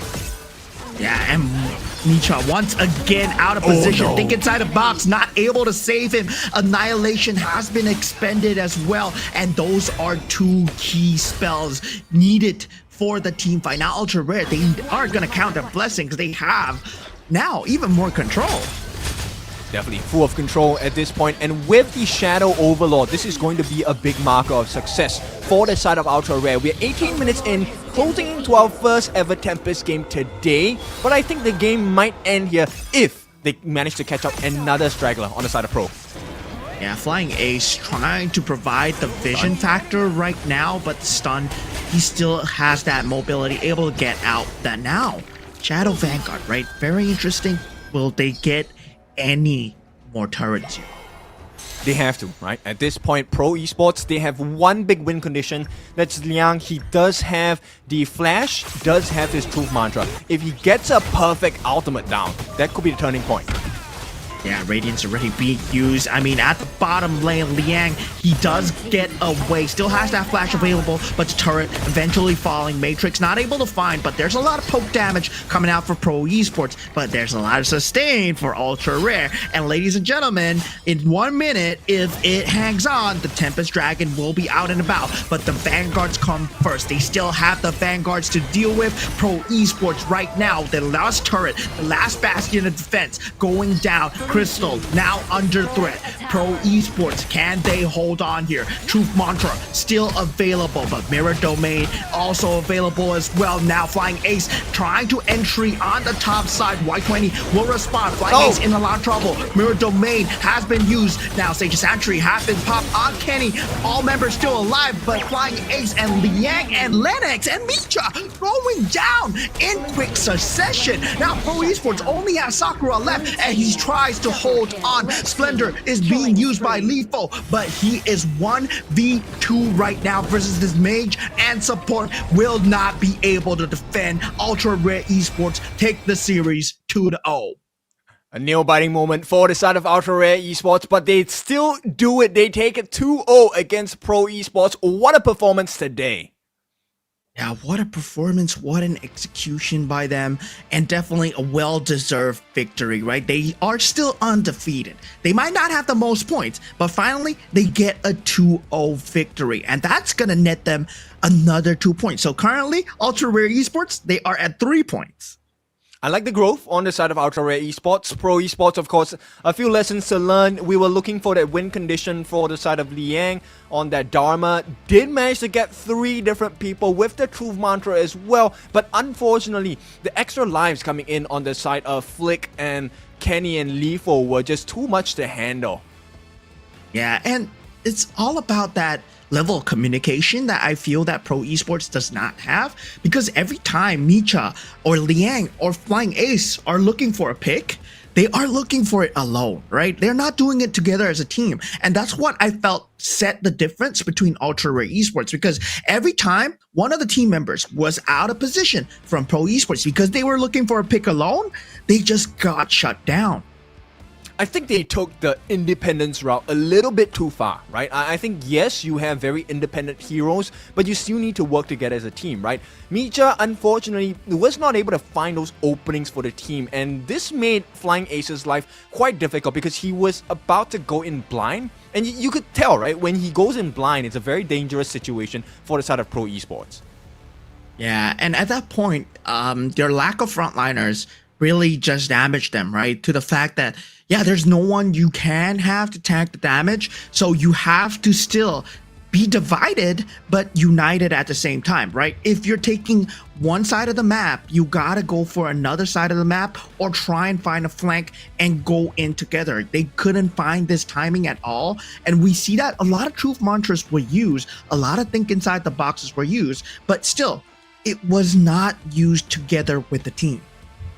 It's a difficult position. I mean, end of the day, this is where your goal lead, your map advantages come into play. And I think, once again, you mentioned that Pro Esports, they play the map a little bit better, but because of the advantage that they have on the side of Ultra Rare, which is the ability to take good team fights, they instantly counter all of that map advantage, because after getting the kills, they're going straight for the turrets or they're going for more objectives. And Lethal, once again, this guy is such a monster. 115,000 worth of hero damage across, given to the side of Pro Esports. Yeah, and that's a lot of damage, right? Compared to maybe what the Lady Zhen was doing in the previous game on the hands of Linux. He couldn't find his mark, but Lethal, he played his spacing very perfectly, and there's a lot of sustain as well. But we did see signs of life from Pro Esports. There were entryways, there was a spike in the game, there was a shot for them, and they were doing it very well. And I feel that, yeah, it shows a lot of improvement, but it wasn't enough to win Ultra Rare Esports.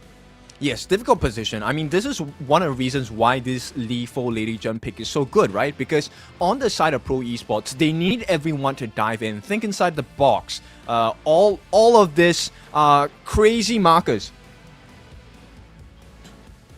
Yeah, definitely a lot of crazy markers for them, right? Having the ability to control, having the ability to have the truth mantra, yet he can find the damage through. He did die 3 times, but didn't matter in the grander scheme of things, because his death was always traded for, was always answered for. Lethal went down early on in the game. Doesn't matter, we take out Flying Ace. And once Flying Ace is down, that's their enemy Luna gone. Look at this guy, total damage 32%. He was controlled early on in the game, but yet he found a way to re-enter the team fight.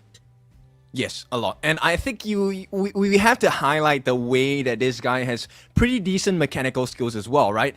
Using the passive of the Ocean of Tears, timing the Splendor well, using the flashes at the appropriate times. These might not seem like very big markers to the very experienced players out there, but these are things that help you get those successful team fights. And there were many moments where Lethal used this to not only bait the enemy team in, but get kills as well. Yeah, and he has been MVP for both games, right? On the Nuwa and on Lady Zhen as well. This mage is someone that you really need to watch. And of course, coming in from a new organization, coming in as a new player into this league as well. They just recently acquired him. They're still trying to find their synergy, but it seems like Lethal, he is the glue that holds them together. Yes, definitely the glue. I think so too. The highlights here, aggression coming in from the side of Ultra Rare. They managed to get that Azure Golem away from Flying Ace. And the decision by the side of Pro Esports, much cleaner this game. They went in straight away for the contest, managed to get the steal and get a kill advantage. But the game started to fall apart when, you know, the moment they couldn't successfully stop the growth of Flick. Because this guy was actually having a lot of success, not just in his lane, but also in getting kills for the team. Yeah, and of course, that mirror domain was, of course, a very big threat, right? Always used in that backline, forcing away the infinite fastness from Sakura. Yes, Kenny does go down, but it means that it's a lot of spells used for the side of Pro Esports. And once again, they keep finding these successes because Flick is alive, Lethal is alive. Mage damage is there, physical damage is there, and as long as they're there, Kenny can go down. Sage's Sanctuary, use, never mind, because the rest of the team, they can output the damage. Yes, and throughout the entire fight, if you notice, right, Lethal actually managed to get his flowing side bouncing in between a lot of different people in the team fights consistently. Every time there was a fight, you will expect that the flowing side never stops jumping in between targets along the Ocean of Tears. So that's why Lethal's damage is so big, right? It's so lethal as well because he's consistently hitting all the targets all the time. Yeah, and that wraps up game number 1 of Ultra Rare Esports versus Pro Esports. And of course, sadly for Pro Esports, they're still at the bottom because definitely they could not get a win today. But congratulations to Ultra Rare for getting a 2-0 and representing your region. But for the next match, we are going to have Cambodia going up against Chinese region of Paws Gaming. So see you soon. And Paws Gaming, a qualifier team that has performed so good so far. Yep, we will catch you after the break. At this point, I'm really curious to see how both these teams will do. I haven't seen See You Soon play just yet, but we already seen Paws gaming yesterday, right? So let's go for a break. When we're back, we will see who is going to take the win in this best of 3 series.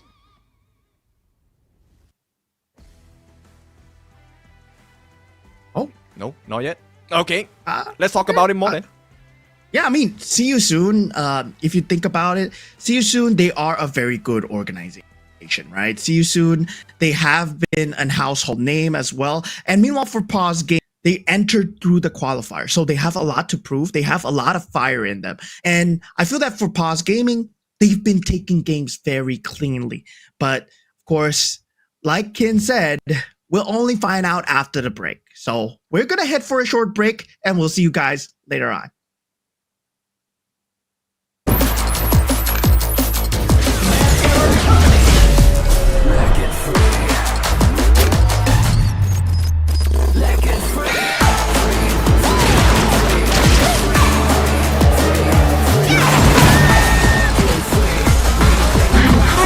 Stings. Victory!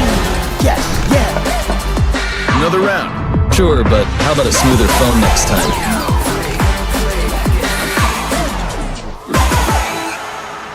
Realme 14, performance beyond limits.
Unfaithful must be executed.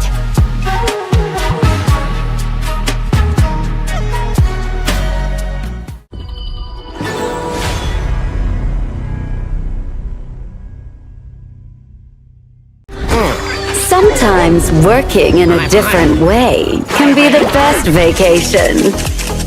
Seagull Circle, predicting victory.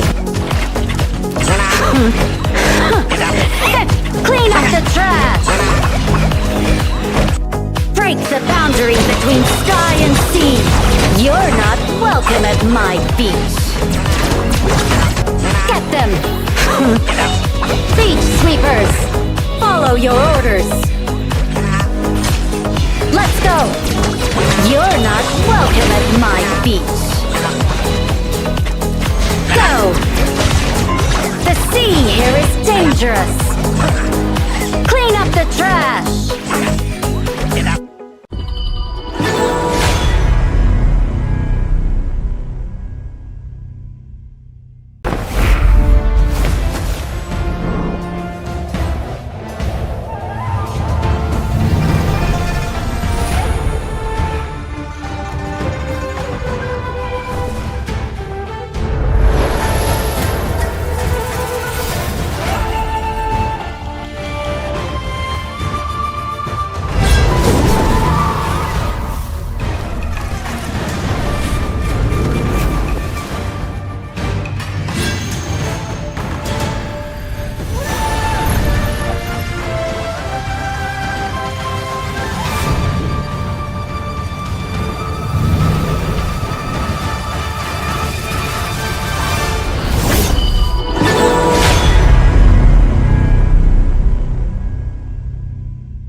Excuse me.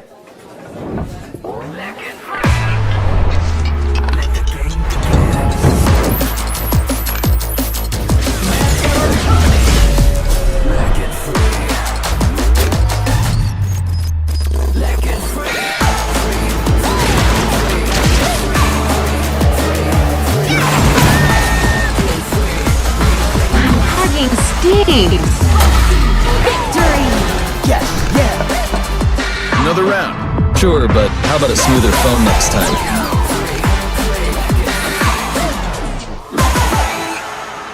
Realme 14, performance beyond limits.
The unfaithful must be executed.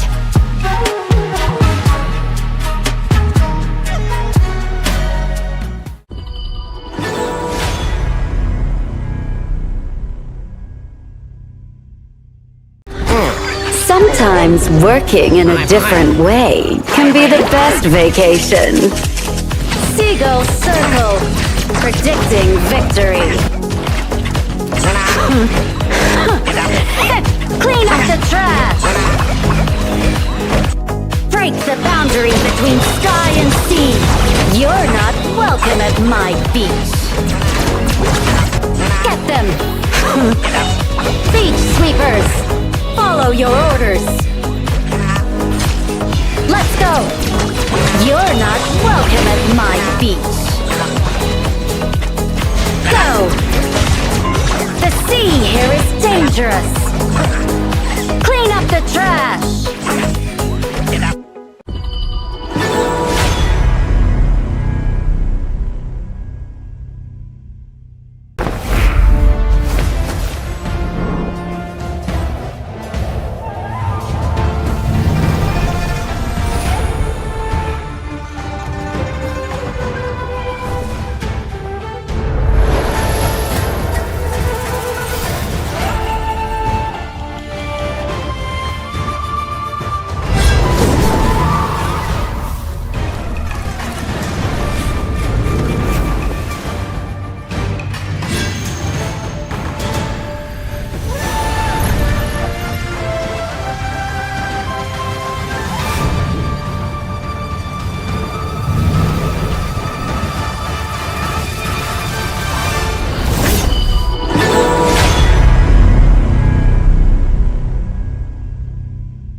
Excuse me.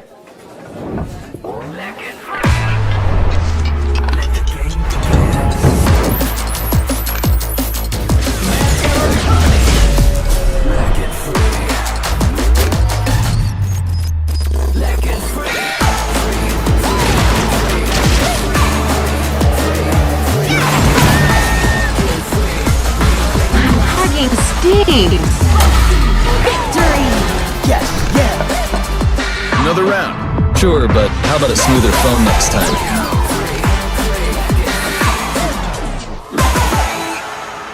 Realme 14, performance beyond limits.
The unfaithful must be executed.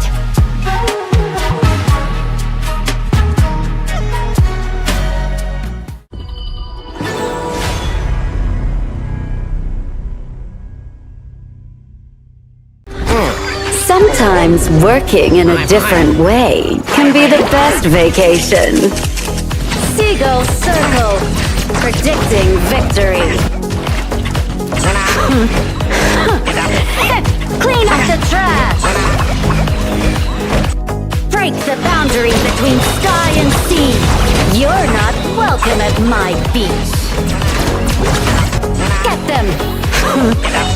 Beach sweepers! Follow your orders! Let's go! You're not welcome at my beach. Go! The sea here is dangerous! Clean up the trash!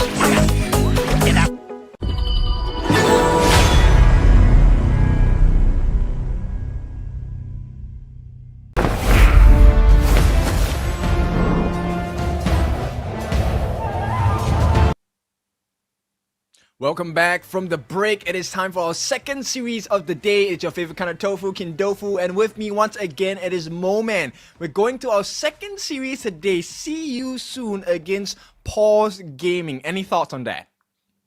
Well, Paws Gaming, they've been looking extremely strong in the current standings, right? The way that they take games, they had the record-breaking game of that 8-minute 54-second, but of course, the record was quickly broken by Fearless Esports, but 8 minutes and 54 seconds. That's a very fast timing. The Shadow variants, the Tyrant, and the Overlords, they were still in their baby form, and yet they managed to end the game. Not even halfway through. That is the real marker here. I think that is something that we'll expect out of this series today. How well does See You Soon hold themselves against Paws Gaming, who have been battle-forged from the qualifiers? I think they are a very strong team, and all teams going up against them must be very careful. Yeah, Paws Gaming, of course, coming through the qualifiers, they have fought their way here, right? They had to go through a multiple number of teams, of course, falling short in the qualifier finals against Fearless Esports, but securing their spot here at WKS. So for this WKS, they have cemented themselves as one of the top 3 seeds, one of the teams to watch. They are really a valid contender. Meanwhile, for See You Soon, they are a very strong roster, and they have recently changed their team members as well. But for the audience predictions, well, you guys and we feel the same, I think.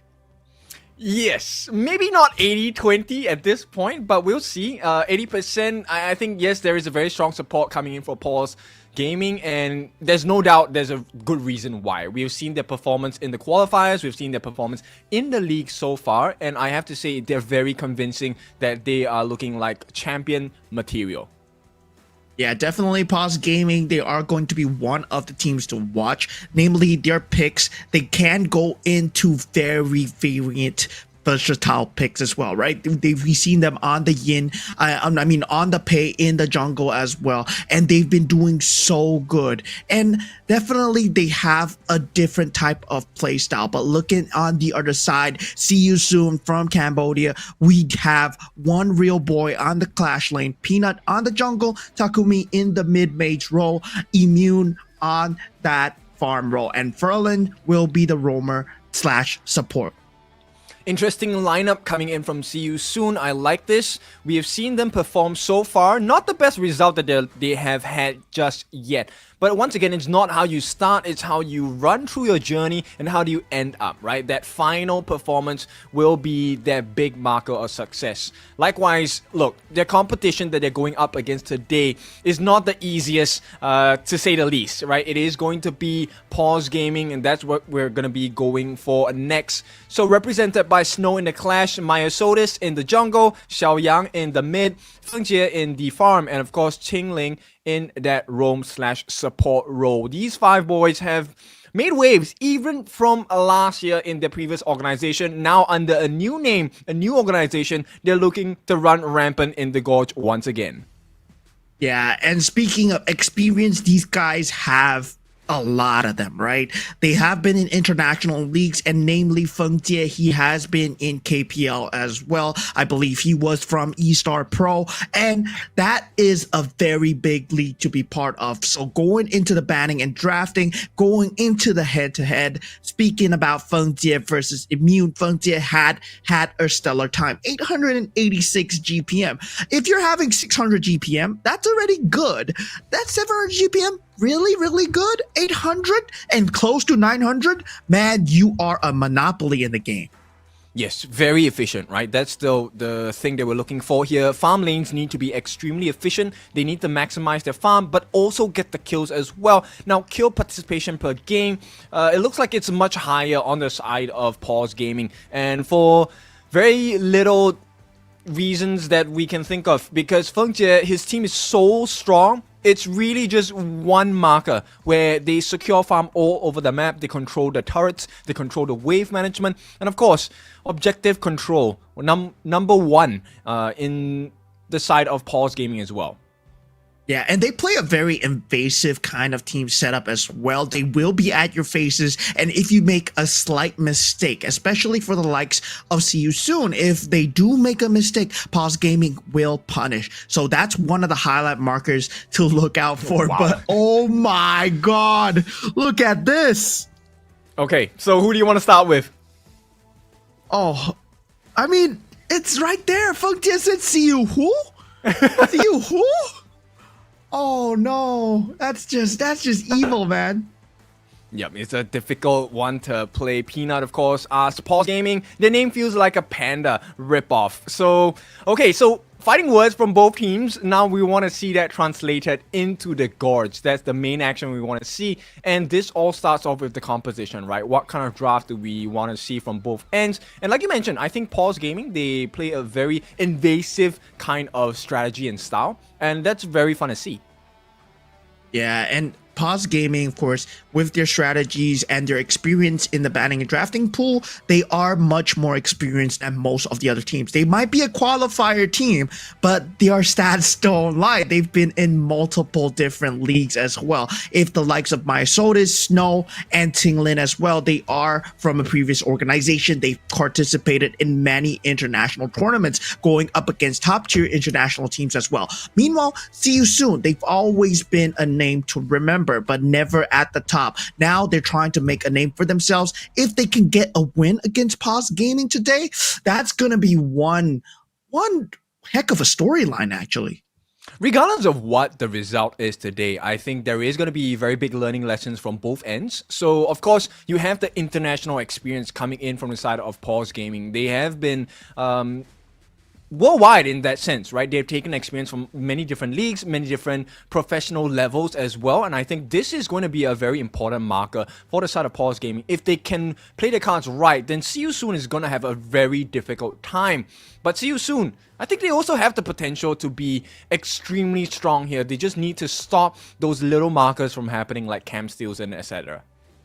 Yeah, and See You Soon, of course, their lineup is extremely new. In terms of roster, they're still trying to find their mark as well. As of 2024, their entire roster just swapped as well. If we saw Micha in the previous game, he was previously the member of See You Soon back last year. But now, See You Soon, they put on a completely different face mask. So right now, they're still trying to find their identity. They're still trying to find whether or not this is their perfect five, whether they will be playing together. But very important member to watch will be the jungler. And of course, on Paws Gaming, he has that highest MVP count in the regular season already. Namely, he is going to be crazy on the jungle. Okay, so Paws Gaming, they're going to start off with the blue side. So Prio pick, they definitely want to go for a very strong jungler at this point, like you pointed out. Myosotis MVP farmer at this point. They're going to ban out the Dharma on the side of Paws Gaming. And See You Soon now has to pick and choose on the counter pick side of Red. Yeah, and Paws Gaming going with the Dharma ban. Yeah, I mean, Mai Shiranui, you know that Xiaoyang is extremely good on the Mai Shiranui, but it is also an extremely solid and versatile hero as well. And this top tier of bans, you just want to take away anything that you feel your enemy is comfortable with. And for See You Soon, they take out the RLE, which Feng Jie, you know that he is a monster when he can pilot this hero. Now, this first pick coming out from Paws Gaming is going to be a telltale sign of what kind of strategy they want to play. If they want to go with something really versatile and flex, they can go with the Dolia pick just to open up their Celestial Melody. Yes, a lot of flexibility in that pick as well. And now bear in mind, there are a couple of picks open. The Lung is open, but Byron is going to be the first marker for the side of Paws Gaming. This opens up doors for maybe the pay as well. This is a well-known combination used by a lot of teams all across the globe. So See You Soon, I want to see what kind of strategy do they want to put. Do they want to contest this Byron in the clash lane, or do they want to just focus on securing the best possible farm lane or mid lane for themselves? Yeah, See You Soon. I mean, they might be falling into a trap if they do pick up that pay here, because it is an assassin jungle, right? But they do pick it up. And meanwhile, for Paws Gaming, opening up with the Byron pick, this is to be expected, because your enemy team is not just gonna roll over and give you the pay. So this means that they have something else left in store. The Liang, the Princess Frost, still available as well. You see it being countered very well against the pay. So they might potentially use it in the next two. Yes, it's a very early game composition, right? The moment you hit level 4, you have your power spikes, you have your ultimates as well. But Paws Gaming, they're gonna go with the Yixing pick. I like this. So it's a very controlling kind of ultimate. And bear in mind, it can be used to trade for the Infinite Vastness, which is Lung's ultimate, because the cooldown is so short on the board, and they take up the Ukyo Tachi Bana. Like yeah, this. Ukyo Bana. Oh man, that combo together, the Yixing, right, with the board, that's a very interesting combo coming out from the side of Paws Gaming. Now, See You Soon, they are going with that Yuhuan pick. That Yuhuan is a very flexible pick, right? It can go into the mid lane, it can go into the jungle, which you aren't gonna take it away from the pay, or you can play as a support as well. So for See You Soon, they open up their options, and now they take out the Zhang Fei. That will combo very well with the Unbridled Outburst and the World Is My Board. I think I would very much prefer if Siu Soon actually puts this Yuhuan in the roam instead, right? You provide that healing factor for the side of your Lung. At the same time, you also have potential setups with your Mournful Tempo second skill. You get the stun, and then you can have the free Flaming Palms, Riding the Wind, full combination available for the Lung. But looking at the bans itself, so Siu Soon, they don't want to deal with the disruptions. They don't want to allow the tankiness. So both Lian Po and both the Zhang Fei going to be taken out. Paws, I like this. Lady Chen is actually the mortal enemy of most of the members on the side of Paws Gaming here because of the Destructive Deluge and the Frozen States, along with the Princess Frost as well. So both teams trying to stop the lose conditions from coming through, but of course, plenty more picks to come. Yeah, see you soon. Right now, they do have a lot of options to fulfill, right? Still a lot of things on the board, and Dolia will be the pick of choice. Celestial Melody, together with Infinite Vastness, you can provide a lot of sustainability as well. And of course, that Unending Sorrow from coming out from the side of the Yuhuan, you can use it 2 times as well. There's going to be a lot of tempo coming out. For Paws Gaming, though, they are going with that Fuzi pick. And this is interesting. That Fuzi pick might potentially go into that farm lane. Yes, it is. This is hard. I mean, okay, so we know it's a guaranteed lane because they're expecting to be able to dive the backline with the double Death at Sunset on the side of See You Soon, right? But Paws now, they're not scared of that composition anymore. If you want to dive into a Fuzi with your Death at Sunset, it actually costs you even more at the later parts of the game. The late game strength on the side of Paws Gaming is actually pretty scary. So See You Soon, they have a nice composition, but they need to make sure they get that early game advantage. If you don't, and you allow the snowball for Feng Jie on this Fuzi, then this game is, you're going to be caught in between a rock and a hard place. Yeah, and Paws Gaming, definitely they want to up the tempo as fast as possible, right? Having that CFA out of the Whirlpool, yeah, you're going to get dived by the Death at Sunset coming out from the lane, but it's not going to matter if your entire team is there with the help. And already early rotations by Sodas on this top side. He's not going to be in the jungle. And One Real Boy, he's trying to protect Peanut King at this point. First Blood will not be given. It will be held on for now, but damage has been done. I like the fact that they actually have a little bit more restraint now between the two teams, not going for that overdive and potentially giving away first blood. But at the same time, right as I commended them, there is going to be 2 kills for the side of Paws Gaming. And of all the lanes, you have to give the kills from Immune all the way to Feng Jie as well. This is a snowball potential that did not exist. Paws Snow going in, and a triple kill coming in for the side of Snow will give his life, but it matters very little. 3.7 thousand, Paws Gaming in the lead. And this is something that we have not talked about, right? That launch pad mechanics. And those lane swaps, you're going to see them way more often because of the fact that you can reposition yourself in the lane with a simple recall, especially in the early stage of the game where 3 launch pads are available. Look at this. It's not a easy situation at all. Feng Jie, he knows he can push a little bit harder against Immune in the early parts before he hits level 4. So he's consistently going in. Now, is this a good financial trade? I don't think so, but it messes with the head of the player. So Immune now, definitely a little bit more fearful to step into the lane. Yeah, there's gonna be a lot of dive potential coming out from Paws Gaming. With the leaping Koi Tides, that's added disruption. And of course, as we said before, they're a popular team. Yes, but they need to find the synergy right now. And Paws Gaming, they are upping the tempo. They are going to come with a board really soon. One Real Boy gonna be taking a fall at this point. Now, this is the jungler on the side of See You Soon, and he's already trading level 4. So all-out aggression across the map for the side of Paws. Will they get the lockdown? They actually get the Sage's Might, the pool as well. They force out the dragon, takes to the skies, but the TP is here. Feng Jie goes home with the Sea of Fate. Yeah, I mean, that CFA is gonna be so good for Fuzi to just overextend as much as possible. Takumi, yes, coming in right now, but it's not going to find that kind of level of tempo, right? Takumi, yes, he's gonna be the sustain that he needs, but he needs to get a level of farm first. Yes, definitely. At this point, I think, look, 6-2, there is a 2,000, close to 2,000 gold lead going to the side of Paws, and most of this has been funneled from the kills onto Immune. And that's a very concerning situation for See You Soon. Yeah, Snow getting that snowball in. I mean, well, his name is Snow after all. He did get a triple kill, so that level of farm is going to be good, but Xiaoyang might be in trouble.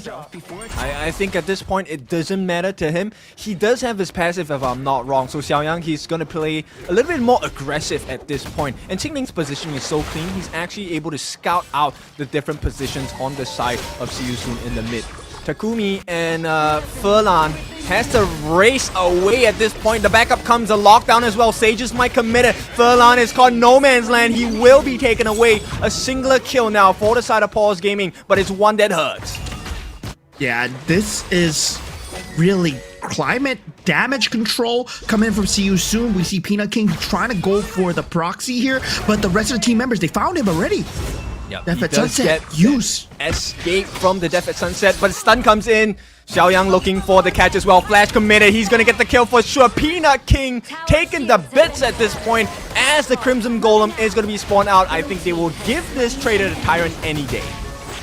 Yeah, and now this Tyrant will be going to the hands of Siyu Sun, but a very good response, right? Feng Jie, he might look like he's in trouble. Once again, he's going to be caught alone, but he does manage to flash away, gets away with his life. The flash does come in, Sea of Fate saves his life. They force out the Infinite Vases, and it is Siyu Sun who may be getting caught at this point because the mid lane tower under pressure as the defense comes in from Peanut King as well. He's doing his best, but it's not enough. The T1 will fall. They come in, but too much damage. Death at Sunset gonna be committed again, but the board locks all three, and it's Paws Gaming. Can they get the kill? The 1 kill, 2 kills. It's all for the side of Paws Gaming. It is just a buffet for Paws Gaming, and they set that up so perfectly. Now, with Feng Jie getting a double kill off his own on the bottom lane, they continue to apply the pressure. We talked about the early game snowball. While this was all going on, if you take a look at the top side of the map, it was all set up so perfectly because Myosodis and Snow, they were proxying the wave to make sure that the lanes will crash into the turrets. Yes, and the goal differential is starting to show really clearly right now. 12-2, this is an absolute domination. Feng Jie is just working onto the tower. And look at the damage that Qingling is doing as a support. He doesn't have any magical items equipped right now, but he's dealing so much damage against the lineup of Siyu Sun. Yeah, and there's the inability to catch. They do have to pay, but they have not been able to get the opening. Now losing another turret. Yeah, they don't have anything. There's no answers. It's a 4v2 at the top. Maybe they get a kill here. They're trying to work their hands onto Snow, but 4v2. How is it that Paws is winning? They're getting the kills as well. Right now, first of all, it's going to be Furlan, followed by one real boy, Takumi, third one, and it's 4 for 4 at this point. One more stun coming in. That's going to be the end of his life as well. Paws Gaming dominate in this game number 1, and it's not over. Immune, it's going to be an ace as the kill is taken by Qingling. Yeah, and with that said, they are at that 6-minute mark, knocking on the front door of Siyu Sun. Hello, who is it? It is Paws Gaming as they get the tier 3 turret, but they're going for more here. Yep, Snow playing with his life. He doesn't care. He does have to sustain. His passive is up, and at this point, Siyu Sun, this is a struggle for them. Yeah, 6 minutes and 2 tier 3 turrets already down. We talked about the effectiveness on the Fuzi in the early game, but this is done with the hands of Snow and Myosodis. These two have been comboing so well, but look at this.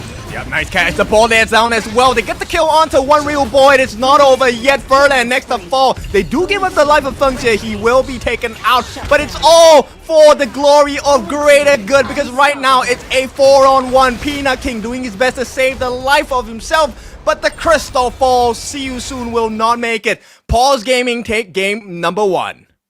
Yeah, Paws Gaming, congratulations to them for cementing a further lead in that top 2 position, right? This is the second game that they're playing, and if they're playing the first game already like this, it's gonna be a very scary story for Siyu Sun. We knew that coming in, Paws Gaming, they are the favorite team to win, but 7 minutes? That's a new record there. I mean, the second Tyrant hasn't even spawned. That's insanely quick, right? 7 minutes is a really big and fast timer. But is this surprising to us coming out from Paws Gaming? mean, it's not surprising at all, but the fact of the matter is we know that for a fact they have a very versatile hero pool, and now with the level of bans, you're just in a best of 3, you're not going to be able to ban them out, right? It's more of just playing to your strengths, and it feels like see you soon, they are really distracted by the availability of picks in the pool. You pick the Dolia, you pick the Elaine, yeah, you go for the Elaine in the end, but you're going up against a Fuzi Death Sunset for who? Because Xiaoyang, I mean, once he sets up the board, he doesn't really care. He still has the passive too. They were looking on the side of See You Soon to be able to dive onto the backlines. Even if you can't kill Feng Jie, probably Xingling or Xiaoyang would have been a great choice. But the thing is, I think See You Soon didn't manage to achieve the win conditions, which is to give that massive lead to one real boy, right? This Pei needed the farm, but this guy 0-5 and 2 struggled to keep up. And all the while, Paws, Snow, our dear Clash leader here, the MVP on the side of Paws, doing so well, working. I think this is something that you must not miss, working his passive to maximum efficiency, baiting the team on See You Soon over so they could heal up and also provide the opportunity for Myosoris to get the stuns. And you know, coupled with the board by Xiaoyang, this was just an absolute power showing from the side of Paws Gaming. Yeah, and why was that so good? Because, I mean, the fact is he just dragged the team team fight for so long that the rest of the team were able to take a lot of macro advantages in the map, right? Snow, while he was taking the fights, taking the head-on fights, Feng Jie, he was doing his own job on the bottom lane, controlling kills. By the double, he got them 1, he got them 2, and Immune was unable to play. He was able to force out the infinite fastest many times, but once that's gone, there's nothing left in the chamber. In short, Paws Gaming just really silence all of the potential win conditions coming out from See You Soon, right? Not only did they silence the win conditions, they also stopped the growth. I think that's one important marker on the side of the performance of Paws Gaming that was so strong. Not only did they manage to get the lead, but by eating the buffs, by taking the kills and taking the turrets so quickly, they made sure that See You Soon did not have any chance of recovery. Yeah, and the hallmark of a good team is when you can't tell who the MVP is, right? Like, I feel that Snow, yes, he might be the MVP, but Myosoris, he did a lot of work as well, right? On the Ukyo Tachibana, he set up a lot of kills with those stuns. And if you're talking about the mid laner Xiaoyang, on the Yixing, the board, it was so well placed for his team. There was a lot of setup. Feng Jie, yes, he was doing work, but Qinglin on the Da Chao, with the Sea of Fate, he saved him multiple times. And the situational awareness from Paws Gaming is really clean, right? The fact that they just disregarded the first Tyrant of the game entirely because they knew that, hey, it is time to push the pressure, and they traded for a buff and a turret as well. So in the long run, it just wasn't as good for the side of See You Soon because the map became so much smaller due to the lack of turrets. Yeah, and for those of you guys that want to learn how to play like this, you have to watch what Paws Gaming are doing very closely, right? It's not just blind rushing. It's not just running into the enemy territory as well. But of course, we have to speak about the MVP, who is Snow. Did 28% of damage, and yet he tanked 29% of the damage. He was both the tanker and the damage dealer on this Byron. Extremely scary, right? This is the kind of Byron you want on your team. And I mean, this is the international experience showing. Snow knew exactly what to do at those critical moments and was willing to play that hero to the limit. I think this is one key marker of what makes a great player. But all of the different members on the side of Paws Gaming were really on point for this game number 1. Now 6-1 and 9, it's a big marker. It's a wrestling move if you've ever heard of it, and really kicked the faces of See You Soon. Can they recover? That's the big question here. Yeah, definitely. I mean, for the side of Paws Gaming, felt that there was no wasted space. At every single time, every single creep wave was handled. There were lanes being pushed. There were their creeps crashing into enemy turrets. So the farm was actually very well managed as well. So the proxies being done by Snow as Myosotis as a combo, they actually shoved out the top lane. While this was happening, while attention was being diverted, Feng Jie made use of this chaos. And there's beauty in this chaos because he is a Fu Zi, right? He just thrives in the heart of battle. And he found those picks and yet pushed out the waves at the same time, using the Sea of Fate extremely well. This is why the Da Chao is so scary in higher level gameplay. Yes, and I think this is something that is going to mess with the minds of Siu soon. But this is one of those first few moments, the aggression by Feng Jie. Most people will call it crazy. I would think it's crazy as well, trading out kills. But end of the day, Feng Jie was actually getting the EXP leads because even though he died, Immune did not get that EXP back for the kills. And with this, you know, the constant pressure onto the Clash lane was really hard for them to deal with because, look, Ukyo Tachibana, great stun, but more importantly, great burst potential. Yeah, and what do they do after that? They get the top lane crashing. Now, with that, they need to respond on the mid lane pressure. Finds the board, no problem. While all that is happening at the bottom lane, there's a double kill going on into the hands of Feng Jie. Now, this combo is unstoppable. Snow was 1v4 at that point and managed to drag the entire team towards him while the rest of the team could converge and provide the rest of the damage. Yes, the corporal punishment catches were also on point from the side of Feng Jie. That's his first or second skill, the one where he pulls people in, right? Sage's Mic, the one that he locks people down. That was a great attempt. And look, in most situations, you will use the Sage's Mic to force out the ultimates from the Lung, but this one was just guaranteed kills. It was, okay, we're gonna have a kill, let's lock this guy down, we get a freebie for ourselves, and we wipe the rest of the team. Now, this has been one of the fastest games in the history of Wildcard series so far. Will we see a breakthrough in game number 2? Yeah, and for See You Soon right now, it's breathe in, breathe out.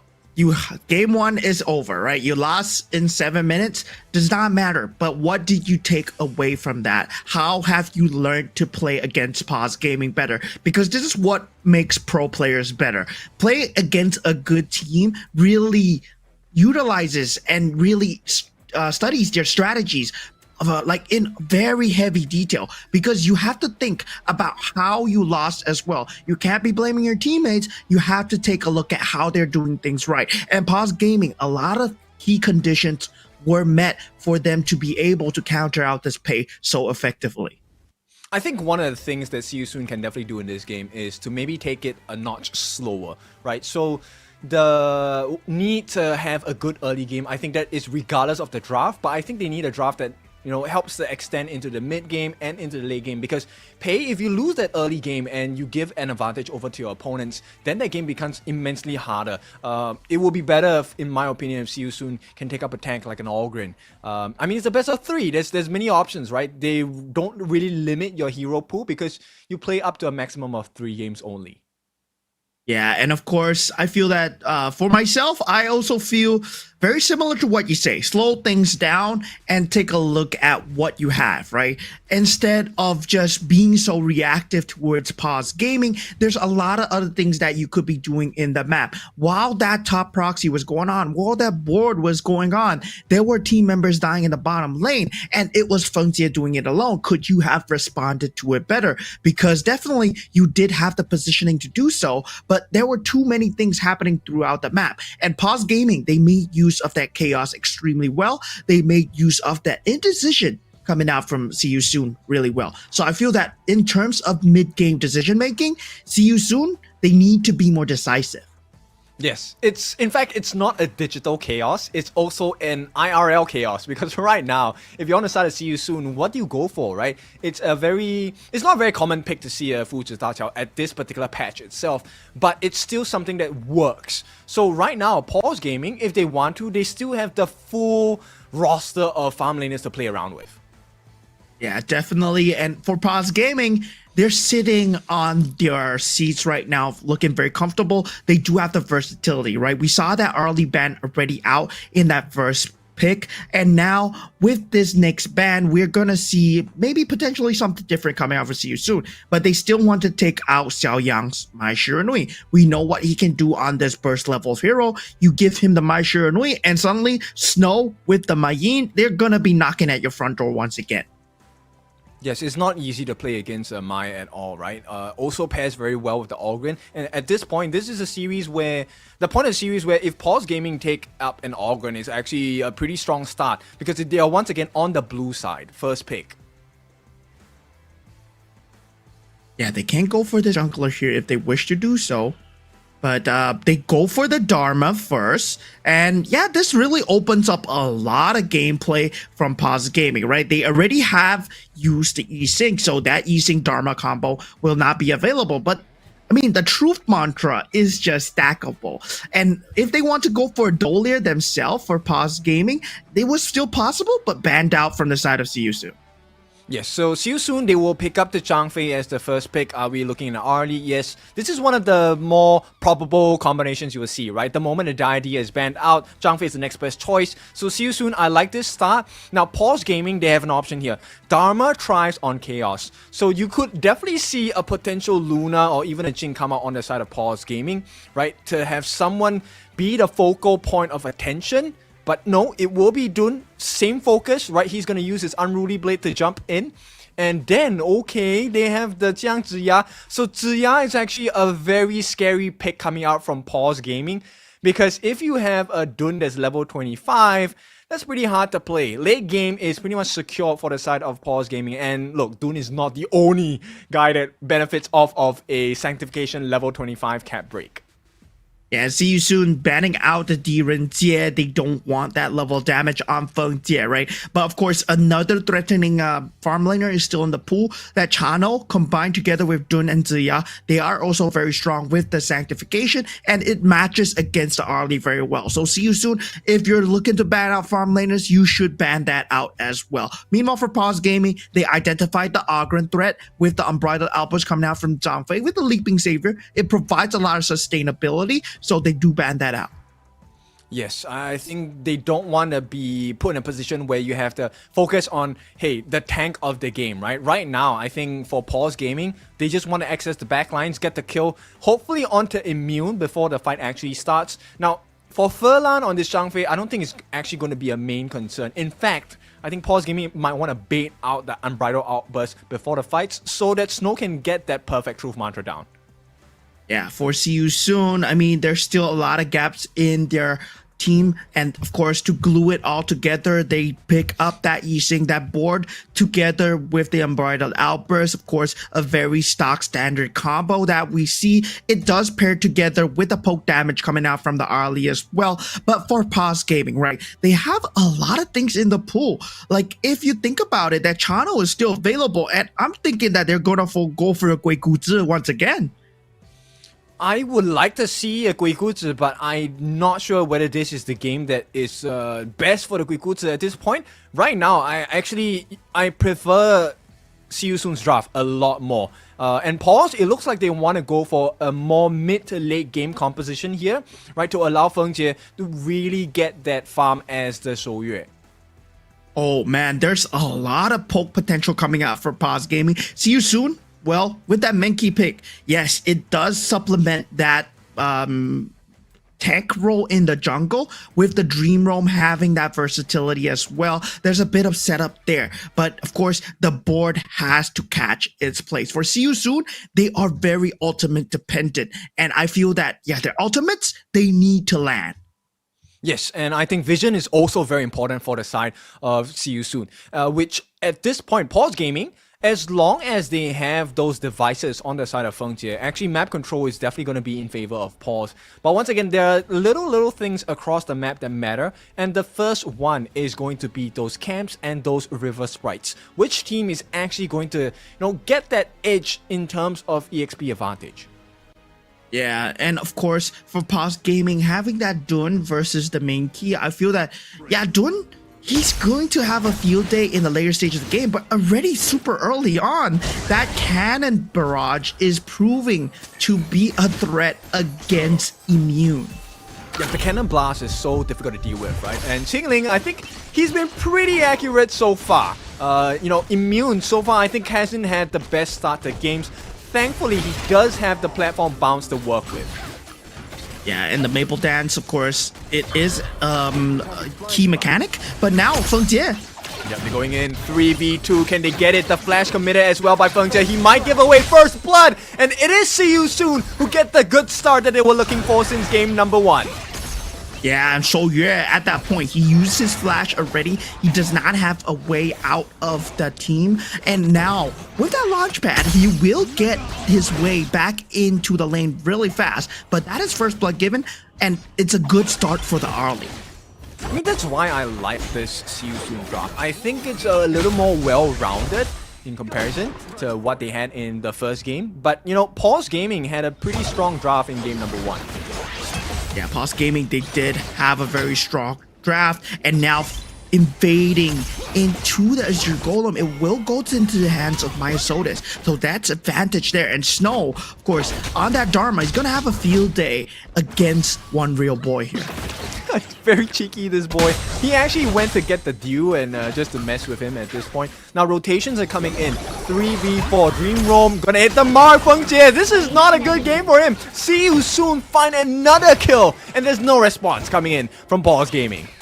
Yeah, and on the Soye, right, if you will get your farm eventually in the later stages of the game, but of course you still require to have an early stage of the game where you have good farm. But now, coming into this 2-minute mark, before you go into the Tyrant, when you don't have their first item, Immune is going to have a great time poking you down. Now, suddenly, from that range, you're not dealing as much damage. Yes, and also, look, somehow Paws Gaming is actually matching up in terms of farm. The stun does come in. Divine Punishment not going to hit the mark at this point, but Feng Jie feeling confident going in this 3v2 against Immune. And it looks like they will try again. I don't think they can do much right away. Response from See You Soon. This is another potential kill. Nice catch. Snow uses the dash to get out. He will be safe for the moment, as it looks like both teams unable to find the killing blow. And right now, Immune though, very low. Universal low. The flash comes in. It's going to be a kill at this point. Tingling secures it for the team. They respawn finally as Paws Gaming. They get 1 kill back. Yeah, micro play coming out from Xiaoyang. Flash at the last second with the Universal Law to change the direction of that nuke damage. Now, the rest of the team members, See You Soon, they are here to defend this Azure buff, but this invasion cannot be stopped, right? You don't have the damage to deal with Myosotis. Yeah, and Unbridled Arbor is going to be committed as well. The smite is placed down. Myosotis missed that. Dream Roam comes in, steals away, secures the Azure buff as they get locked in with the border as well. So See You Soon, they survive a little bit, but the gold is still an advantage to Paws Gaming.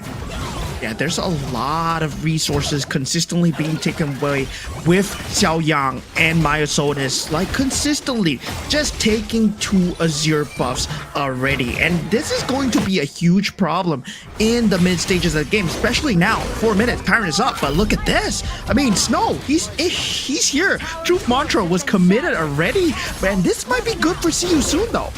Yep, they come in. Peanut King gonna use his Dream Roam to get out defensively at this point. This is gonna be the first Tyrant of the game and an important marker. Myosotis working hard onto one real boy, falling low. Does he want to go and give the chase? He will move in. They ignore the Tyrant because the kills are coming in. Furlan gonna be the first one of 4 at this point. Immune is low as well. There is gonna be backup. The snipe comes in. Feng Jie gets the kill. 2 kills in quick succession for the side of Paws Gaming, and they're not done just yet. The jungle is for the taking. The T1 at the bottom is for the taking as well.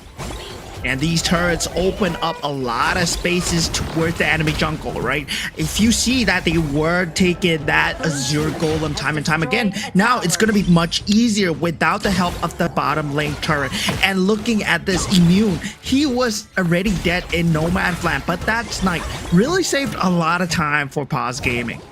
Yep, that was a nice flick shot. I never imagined I would say flick shot in this game, but hey, here we go. A nice wrist, flick of the wrist to get the kill on the side of Feng Jie. And look, all of that lead they have gotten for themselves from Immune in the start of the game has been balanced out. Now Feng Jie is level 8, 1 level ahead of Immune. Yeah, and behind all that, my Sodas and Xiaoyang, right? Xiaoyang, his rotations have been on point, and now already level 10, he wants to make an impact here.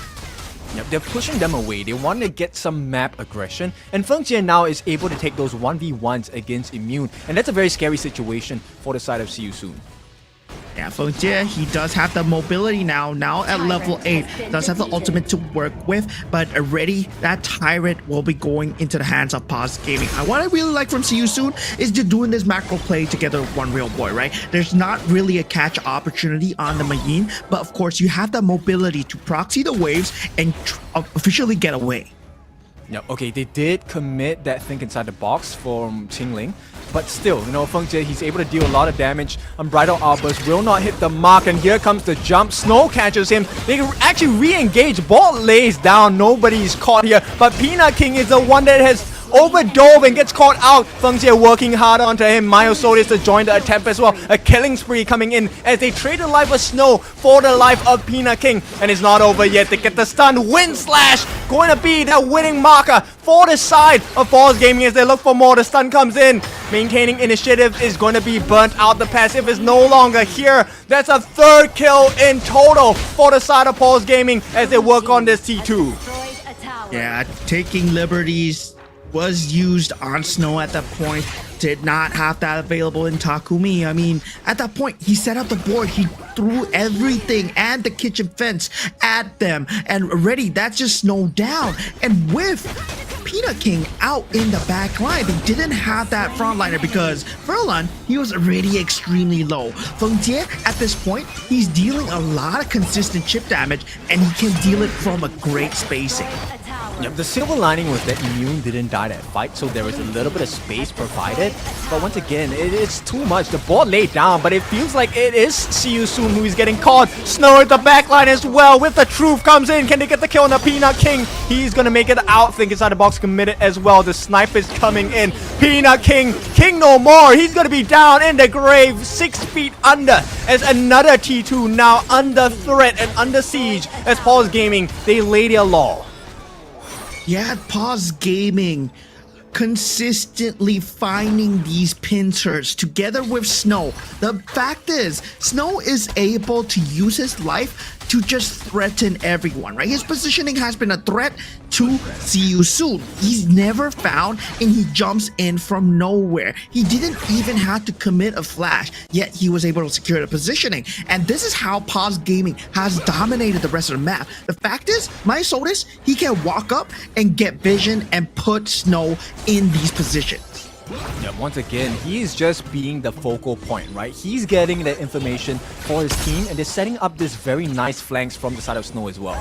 Blue team. Yeah, Qingling consistently with the cannon blast, able to land from afar, but they have reached the power spike, right? 7,000 gold advantage. Make that 8,000 already, waiting for the next objective of the map. They don't have the Tyrant buff to work with. They don't have lane priority, but with the Overlord up, they will be attempting that tier 3 push.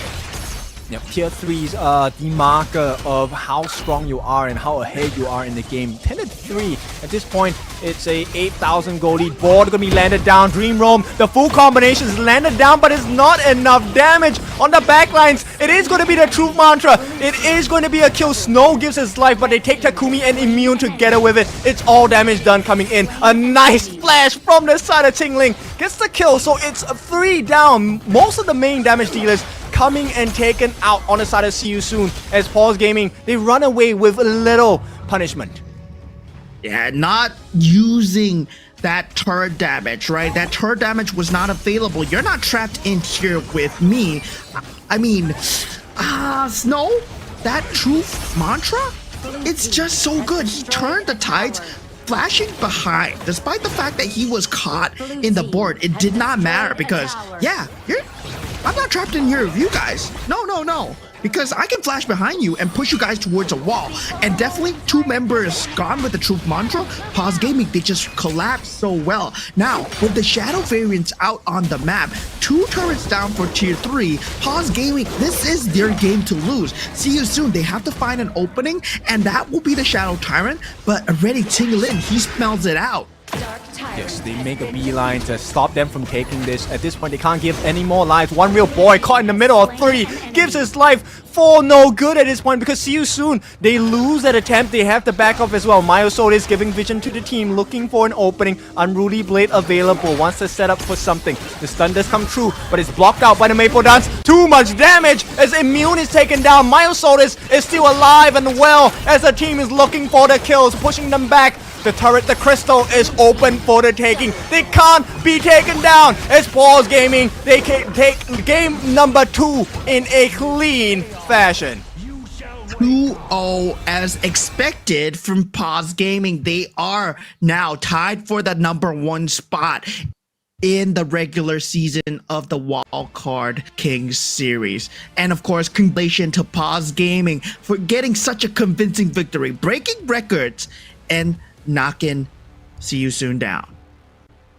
So as we like to say, we have winners and then we have the learners, right? The L is for a learning lesson, and I think See You Soon has been given a very valuable lesson at this point. So Myosotis picking up this Dun actually was performing the same role as what you would require out of a Luna. It's just a tankier version and less mobile, right? Unruly Blade, yes, not as fast as comparison to what they have on the Luna, but it buys so much room for Snow and Fengjie because everyone is so focused on Myosotis. Xiaoyan and Qingling are just busy poking it out, getting the stuns, getting the knockups, and this provides so much room for Fengjie and Snow to set up situations for themselves easily. Yeah, and Fengjie, he was kind of knocked down in the early stages of the game. They did identify that Fengjie would be the weakest member, and they did collapse from the side of See You Soon, but there was no more layers after that. The next step would have been trying to stop the invade coming out from Myosotis and Xiaoyang, because they did have the Dream Roam available, they did have the boards available, but the positioning was never in time when these invasions happened. Paws Gaming, they just had a better sense of timing, and this was all done on the back of Snow, having that proxy advantage, always pushing and taking out that top lane priority and making sure that his flank is available at all times. Yes, I definitely think so too. And look, in this entire game, what you'll notice is that See You Soon actually, I want to give a silent shout out, a soft shout out to One Real Boy. I think he did his job as a Clash Trainer really well. He was actually going for the backlines onto Fengjie, and there were a couple of situations where he was given the opportunity to, because the setup by Takumi, the setup by Furlan and Peanut King was there, but because the gap was so big, that combination did not get its fruition that was expected of the See You Soon draft. Yeah, the response was there. The farm just wasn't enough. And meanwhile, I mean, Fengjie, man, he had a horrible start, but still, he finds the farm. This man has been a farming machine. With that first game, now in game 2, he showed that even when you try to take him out of the game, he will get the farm regardless. And the back of the team, right? Snow, Myosotis, and the Mozi on Qinglin, that cannon blast always landing its mark. Yes, it is. And you know, we talked about it, Soyue being a late game hero. So in accordance to Paws Gaming, the concept of late game is 10 minutes, which is half the time of what it is required, because this Soyue was like late game ready in about, what, 10 minutes time? And it was so difficult because Furlan as the tank, the Zhang Fei, he was meant to be that kind of shield for the team on the side of See You Soon. But the moment Soyue came on, Fengjie was like, this is no tank, this is free meat. Yeah, this is free meat indeed. Paws Gaming, they made like work of their opponents. And of course, the MVP, as you said, Fengjie, 31% damage taken despite getting taken out early into the game. They identified that he was the weakest. Yeah, they were trying to keep him down, but there was so much space given by the rest of his team as well. And that led him to get 25% of the total gold in his team. That's a lot. And the amount of damage he dealt, 31%. Now bear in mind, this percentage is based on total hero damage offered. So this guy was dealing 31% of the entire team's hero damage over to the side of See You Soon. And this is one of the reasons why Soyue is such a great pick, when you have people who are able to either create confusion, be the focal point, or just buy space and time for you. Yeah, and he was consistently limit testing, right? He was in positions where he could have been very easily punished from the likes of See You Soon. But the fact of the matter is, he knew his limits extremely well, and there were members of Paws Gaming waiting behind him. If you overextend, there would be a cannon blast to follow. Like similar to this, Tinglin held the cannon blast, but it wasn't enough. The Dream Roam was way too powerful at this stage of the game. It became like, you know what, they were actually farming the heroes on the side of See You Soon in comparison to farming just the buffs. Now, like you said, it was a pretty difficult start for Feng Jie in the early parts of the game, but the moment they found those lead, Myosotis was never stopping in his farm. He was level 8 pretty early on in this game, and that was one of the reasons why Paws Gaming was able to come back into this game, even though they had a pretty bad start for Feng Jie in the laning phase. Yeah, definitely is that case. And with this, Peanut King diving in, right? Going for the backlines. Really like what See You Soon were trying to do. That energy coming out. This is the never-ending spirit of professional gameplay here at Honor of Kings. And for See You Soon, they might have learned a valuable lesson here today, right? Having tumbled with one of the best in the league, I mean, I don't expect you to go out demoralized. If you do, then you don't deserve a spot here, because these teams, they're going to be fighting back and they're going to be looking for a way back. And this has me extremely hyped for the playoffs. Yes, there's plenty of time for these teams. So See You Soon, I like the fact that they actually had a good lesson here, because there's no better time to fall than the start of the league, right? You learn your lessons early, and then you can, you know, progress your way into the second half of the league much stronger, much better, much more prepared, and then you get to show people what you're really made out of. But our next series of the day, Impunity against Fearless Esports. This one we're really curious to see, because these two teams are really strong, and I think they have proven themselves. Both have international experience, both have experienced players as well. And guys, you saw Paws Gaming, you saw how dominant they are, right? Fearless Esports is the team that won Paws Gaming 3-1 in the finals of the qualifier. And for Impunity, of course, they are the defending champions of the Spring Series. So they were the #1 seed who got the ticket to go to KWC the previous time. And now for them, it's going to be another shot here. Do they hold their title as the Impunity roster? Because a lot of things has changed within the Impunity roster, but yet they continue to be strong. Yes, so with that being said, let's take a short break. When we're back, we'll go to the final series of the day, Impunity against Fearless. We'll see you soon.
Excuse me.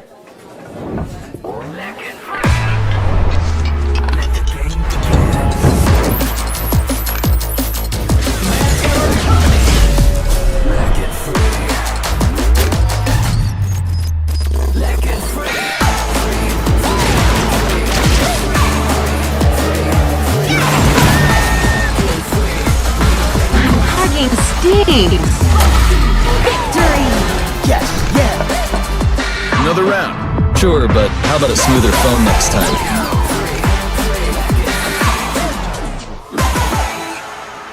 Realme 14, performance beyond limits.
The unfaithful must be executed.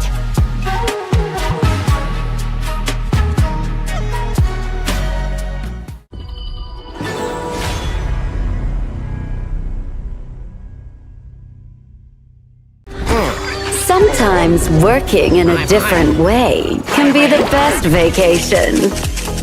Seagull Circle, predicting victory. Clean up the trash!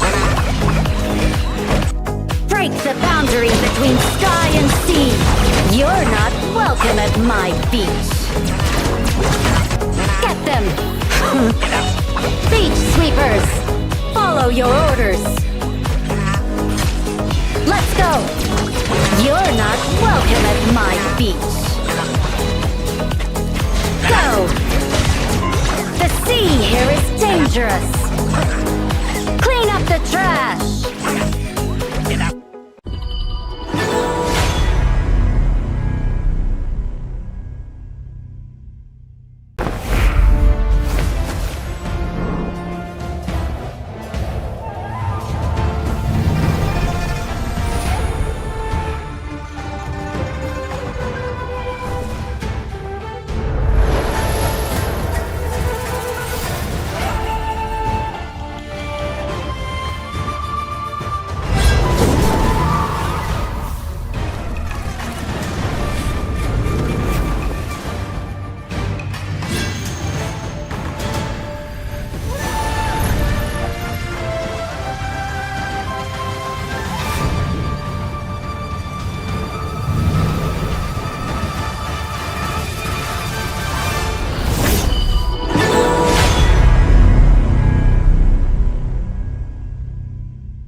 Excuse me.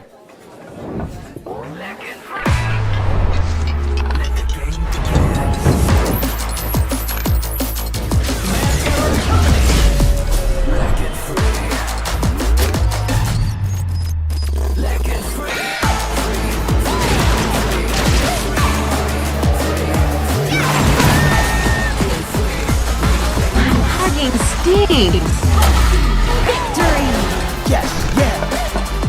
Another round. Sure, but how about a smoother phone next time?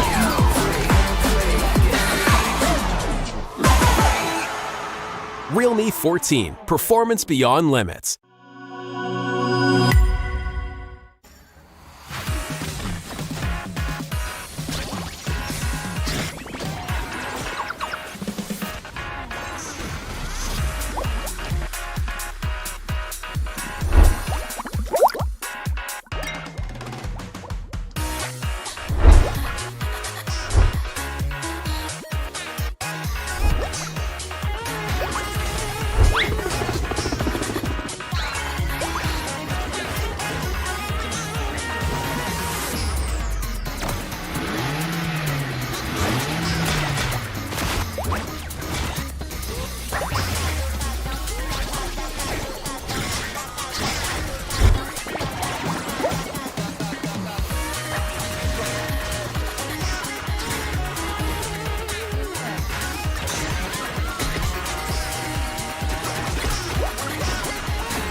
The unfaithful must be executed.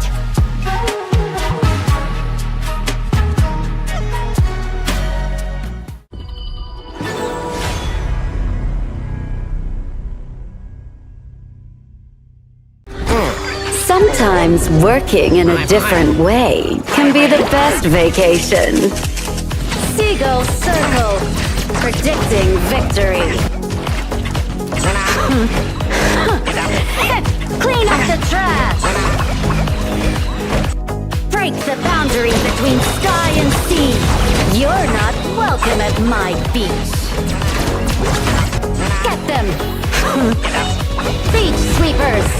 Follow your orders! Let's go! You're not welcome at my beach. Go! The sea here is dangerous! Clean up the trash!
Excuse me.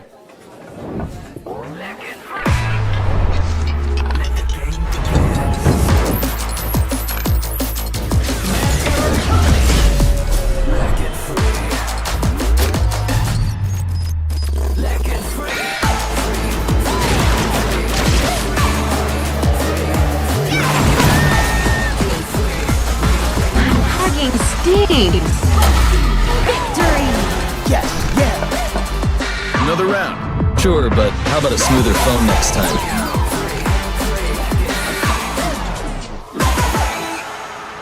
Realme 14, performance beyond limits.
Welcome back. It is time for the last series of the day. Impunity going up against Fearless. It's your favorite kind of tofu, Kindofu. And with me today, once again, Moman. We're going to take the charge in this last series. Your expectations?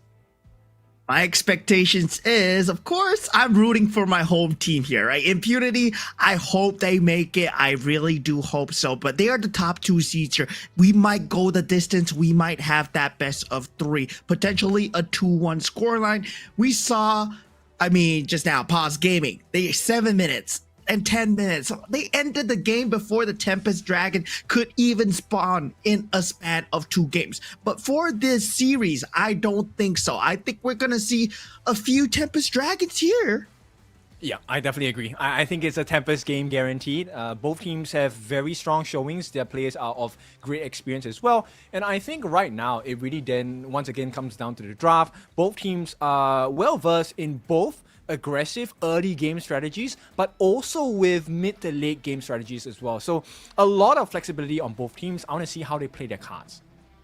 Yeah, and both teams, of course, they do have a lot of international experience across the board. FEHK, they have played in a lot of international qualifiers as well. Impunity, of course, they have been in the international scene together as a team. So together, as experience says, they have much more synergy. They have much more ability to work together as a team. But for FEHK, this is a qualifier team after all. But they are the top seed, so I'm expecting great things out of them.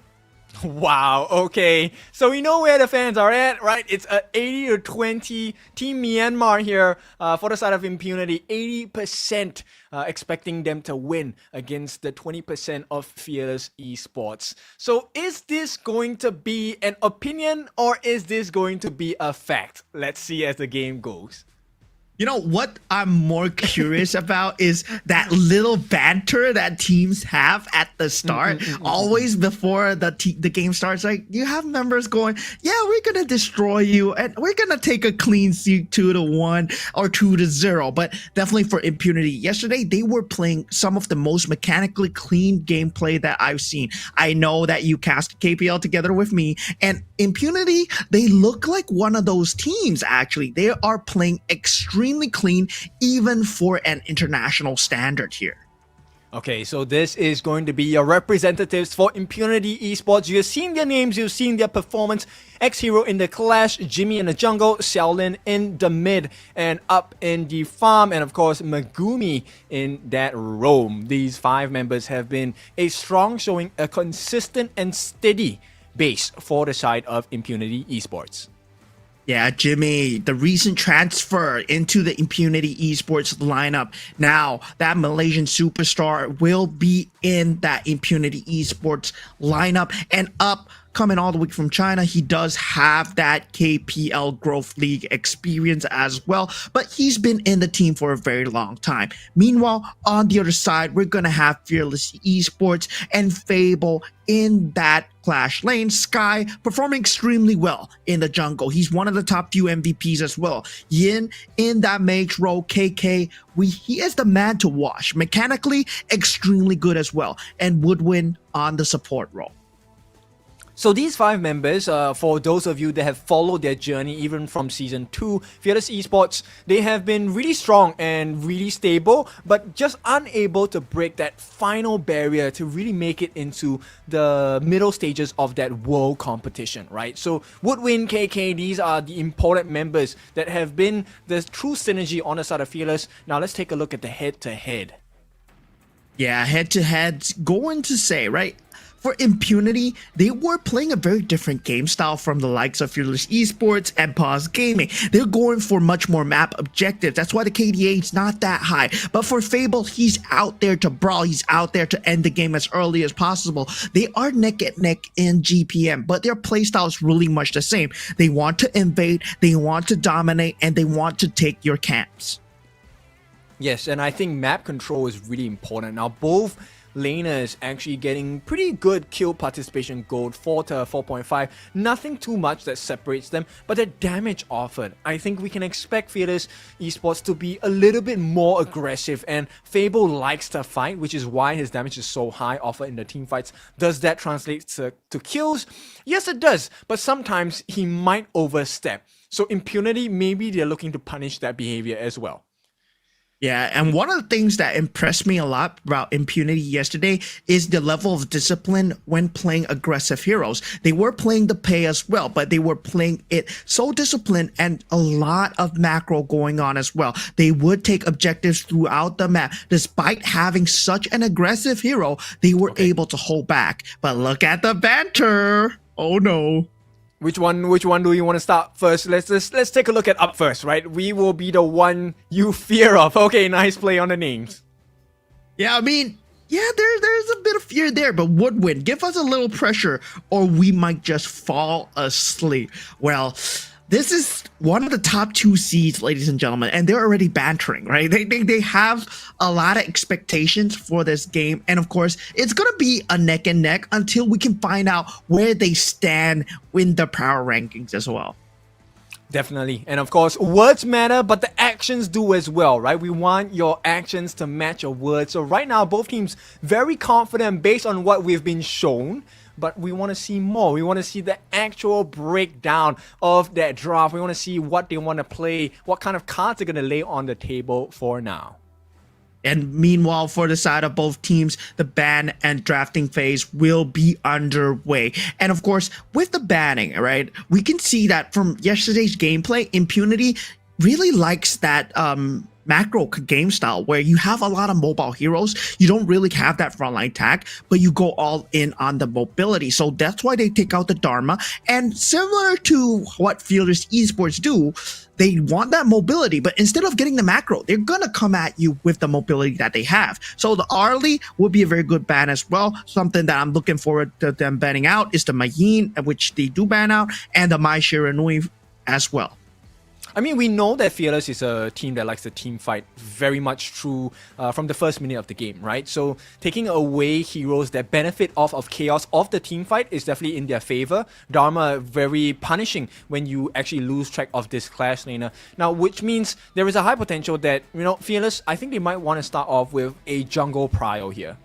No, the farm. Yeah. Okay. Oh, they actually go for the Loon. Yeah, the pay being taken out. Yes, Impunity will not have that as an opening. And Loon is, of course, a very good hero to kind of be sustainable as well. But to actually combat the Loon, right, you need to have a lot of poke damage. You need to have a much better spacing than him. But instead, they go for the sustainability here. Byron, they don't have the pay available, but still they can pick up the Ising or the Mai Shiranui. Oh, but they go for the Mai instead.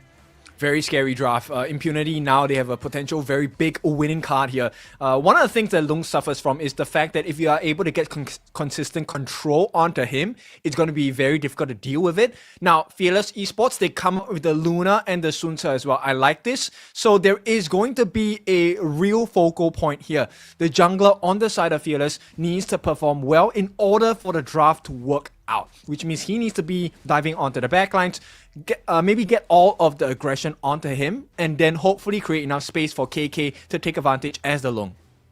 Yeah, we might see a Jing pick here, right? Luna versus Jing, that storyline is going to be fulfilled potentially by Impunity, but of course, that set sail is something that they need to watch out for. Instead, they go for something off the meta. Okay, they go for the Fate. Actually, one of the very big picks in the other leagues as well. Fate has very high killing potential, and this is in synergy with the pick on the Mai, right? So, similar workings like an organ where you get to execute, right? All you need to have is them at low health, which both Byron and Mai offer as well in their kit. Yeah, a lot of damage coming through, a lot of poke damage. This is all actually aimed towards the Lung that I feel. The amount of control and the amount of damage you want to prevent the damage coming through, and you want to prevent the eject coming through from the infinite vastness. So having that fade together with the Mai Shiranui actually provides that mobility. So Impunity, yeah, they have the threat, but I feel that with the macro type of game style that they're playing, they're going to actually look for advantages throughout the map. Now, they take away the board control, they take away the map control as well with the Lady Zhen and the Yixing ban.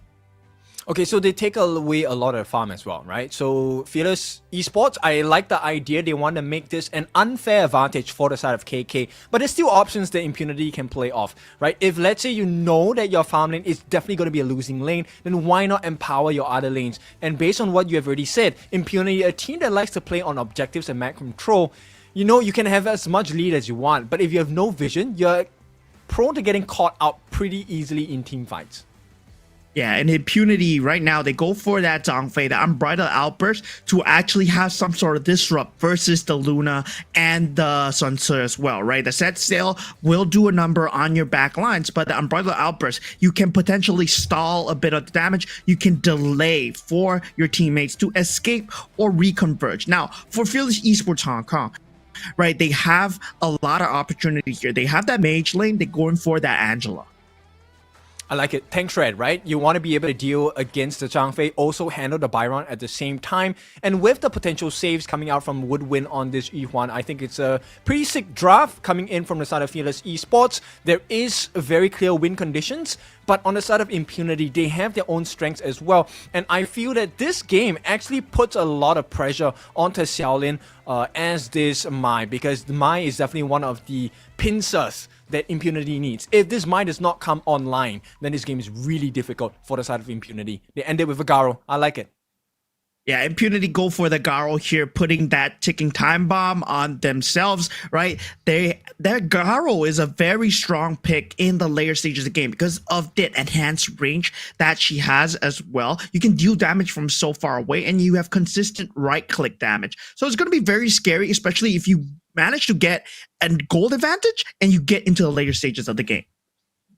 In fact, it's also very difficult to deal with because Garo's passive on her attacks is the fact that she deals 50% more damage to shields, which means that Sky on this Luna and Yin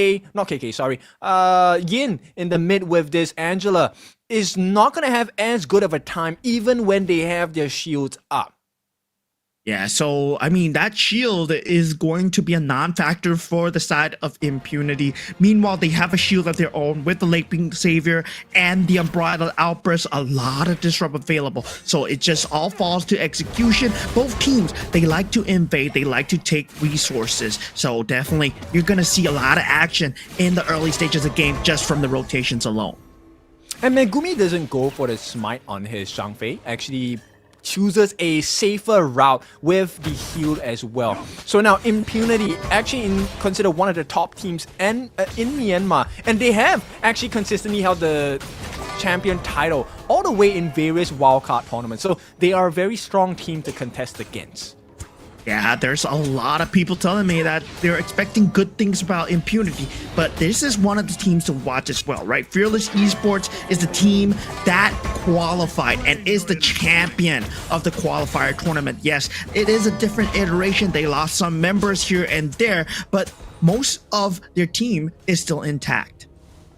Yes, so right now, I mean, both teams, they have their own pros and cons, some difficulties. On the side of Impunity, I'm really curious to see how this game is going to be like for Xiaolin. But first and foremost, take note of the gift code. These are redeemables in the game for you. Note it down, get the redemption done, and, you know, celebrate your wins together with the teams.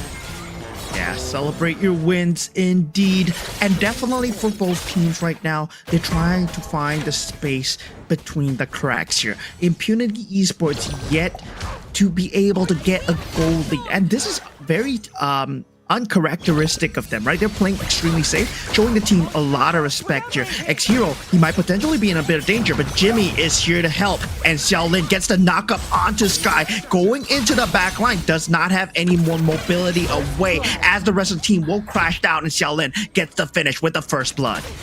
Impunity tells you to be patient at this point. They do get the kill. They also have access into the Azure Golem. So this is going to be a big marker of success for the side of Impunity. All they have to do is make sure they get it. But for now, they have not secured it just yet. Yeah, they finally do get it on Jimmy, right? Getting that Azure Golem away from the likes of Sky is extremely huge because Luna, she thrives off this Azure Golem buff. That cooldown reduction and that mana recovery, it's much needed for a Luna in the early stages of the game. Yes, and right away, Jimmy also, actually goes straight for his Azure buff first so that the potential turnaround does not exist for Sky. So good decision making at this point. They have kind of reverted the goal lead into their hands. It's not the biggest, 200 goal, but nobody on the side of Impunity has died yet. That's a big success. Yeah, and now there's a little bit of skirmish going on at the top lane, but both are just limit testing, right? And definitely what I want to see right now from Impunity is how they utilize this Garo with the Zhang Fei. And I'm really liking what I see so far. Megumi has consistently kept the vision, and this Silence Arrow is going to be extremely hard to deal with, especially if you're someone like KK who relies on your skill, who you rely on that infinite vastness to get out of harm's way, right? Once your ability can't be touched, suddenly you just feel a lot more vulnerable. Yes, she's definitely one of the big win conditions that Fearless Esports needs, and right now they're going for another fight. Yeah, Fade, he is able to come in. Jimmy crashes in to Fable here as X-Hero. He picks up the kill. That's another kill. And they are really laying the hate onto Sun Tzu here. Yin, he's here with the Angela, but has to flash away the ultimate, not able to find any form of space, not able to be channeled in time, but they continue to press on the advantage. Impunity, they want to invade, but Sky, he's doing a great job of defending together with Yin. They will hold off of the Azure Golem. It's all advantage coming in. Can they get the steal? Not gonna happen. Unbridled Outburst.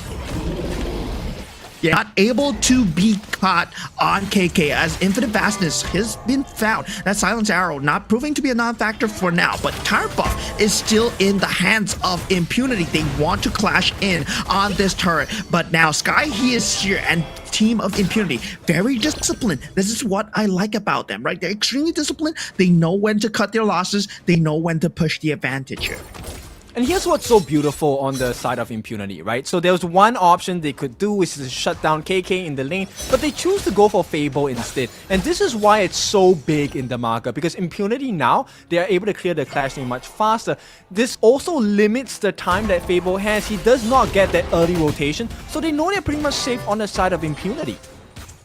Yeah, that set sail is gonna be one of the threatening factors into the backlines, something they have to consistently worry about. And Megumi will be the key factor to stop that, right? Unbridled Outburst, you have that delay factor, but he only has that flash to get away. So once you expand that, that's time to strike for Fearless Esports.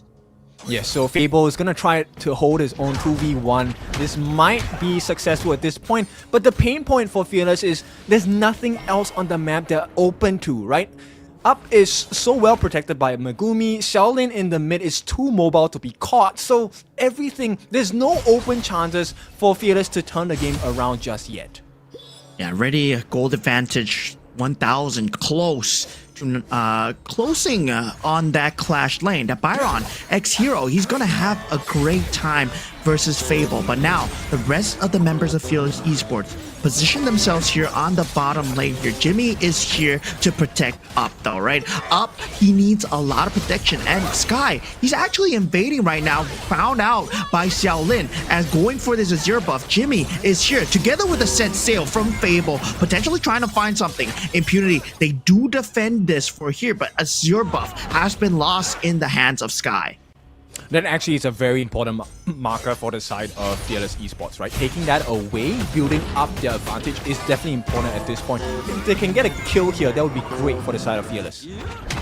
Yeah, Fearless right now, they definitely do need to put themselves on the board, especially Fable being so down. But Sky, he's been doing a great job with these invades, but now ex-hero, he's able to find him out. Sky still has the mobility, still has the ultimate to get away, and now with the rest of the team members already crashing in, it's up to Woodwind to actually find out where Megumi is, and he does a great job of it. I think this is also one of the potential advantages. Woodwind, he's going to be able to set the stuns for the team. That is a very important thing. Set sail going to be used here as a deterrence. I don't think they will find much value of it at this point. Yeah, definitely just used as a deterrence factor here. Megumi, he has to get away. He has to recall back to base. But Impunity right now, they still have that Garo factor into the later stage of the game, right?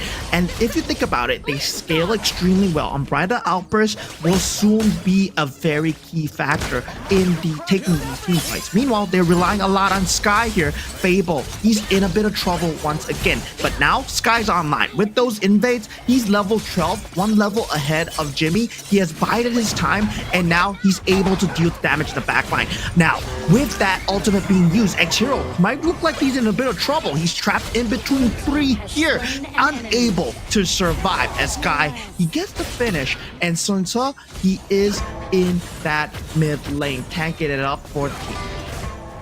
So they actually use the Radiance to slow. This is an important marker. So Impunity, they got the lead, but for some reason, they're not putting that pressure onto the side of Fearless Esports. Now, Fearless Esports, they're going to have access into the jungle. They will be having eyes on that Crimson buff. And if they allow it to be put into the hands of KK, the next team fight is going to be so difficult. And here's how it actually brought down, right? So actually just making sure they layer the stuns and soak the damage as a team. That's a very important marker for Fearless. Yeah, but they found a great catch onto Woodwind, but Unending Sorrow, they have a lot of ways of escaping here. The arrow not able to find its mark onto Woodwind, but Jimmy, he is here in the enemy jungle, and that might be an overextension as he loses his life right now. Now, that goes into the hand of KK here. With the Vanguards coming out, that's going to be huge for Fearless Esports. They might get this middle turret here.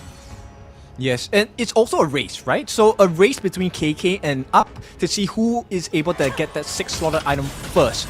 More importantly, the Daybreaker for the side of Up, and of course Siegebreaker for the side of KK, who's able to get that maximum damage.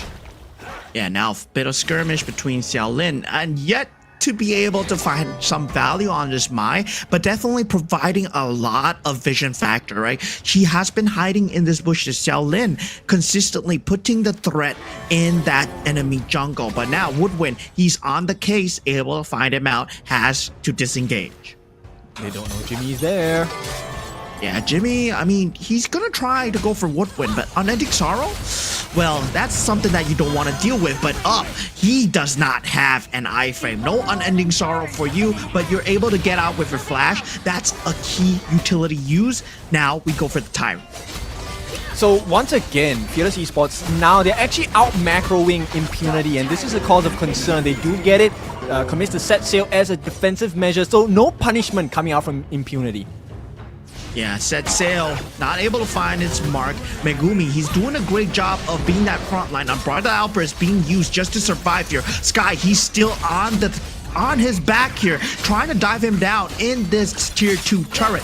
Ex-hero not able to find a knockup, but now in this middle lane here, Yin, he does go down, and Woodwind with the Unending Sorrow expended will be falling as well. Impunity suddenly find themselves at a 2-man advantage off of the peel of Megumi alone. Big punishment coming in, taking out Yin as well as Woodwind. These are important markers. So you have the tank shredder that is gone, the heals coming out from Woodwind also unavailable at this point. So Fearless, they are going to be looking to try and put a defense against this. Thankfully, they managed to clear their mid lane. And Impunity, once again, although they had a good advantage in that fight, the odds are once again balanced. Yeah, well, this was happening, right? There was no damage coming out from Sky. So Up and Jimmy, they could play so forward. They weren't scared at all because they had vision on Sky the entire time at the top lane.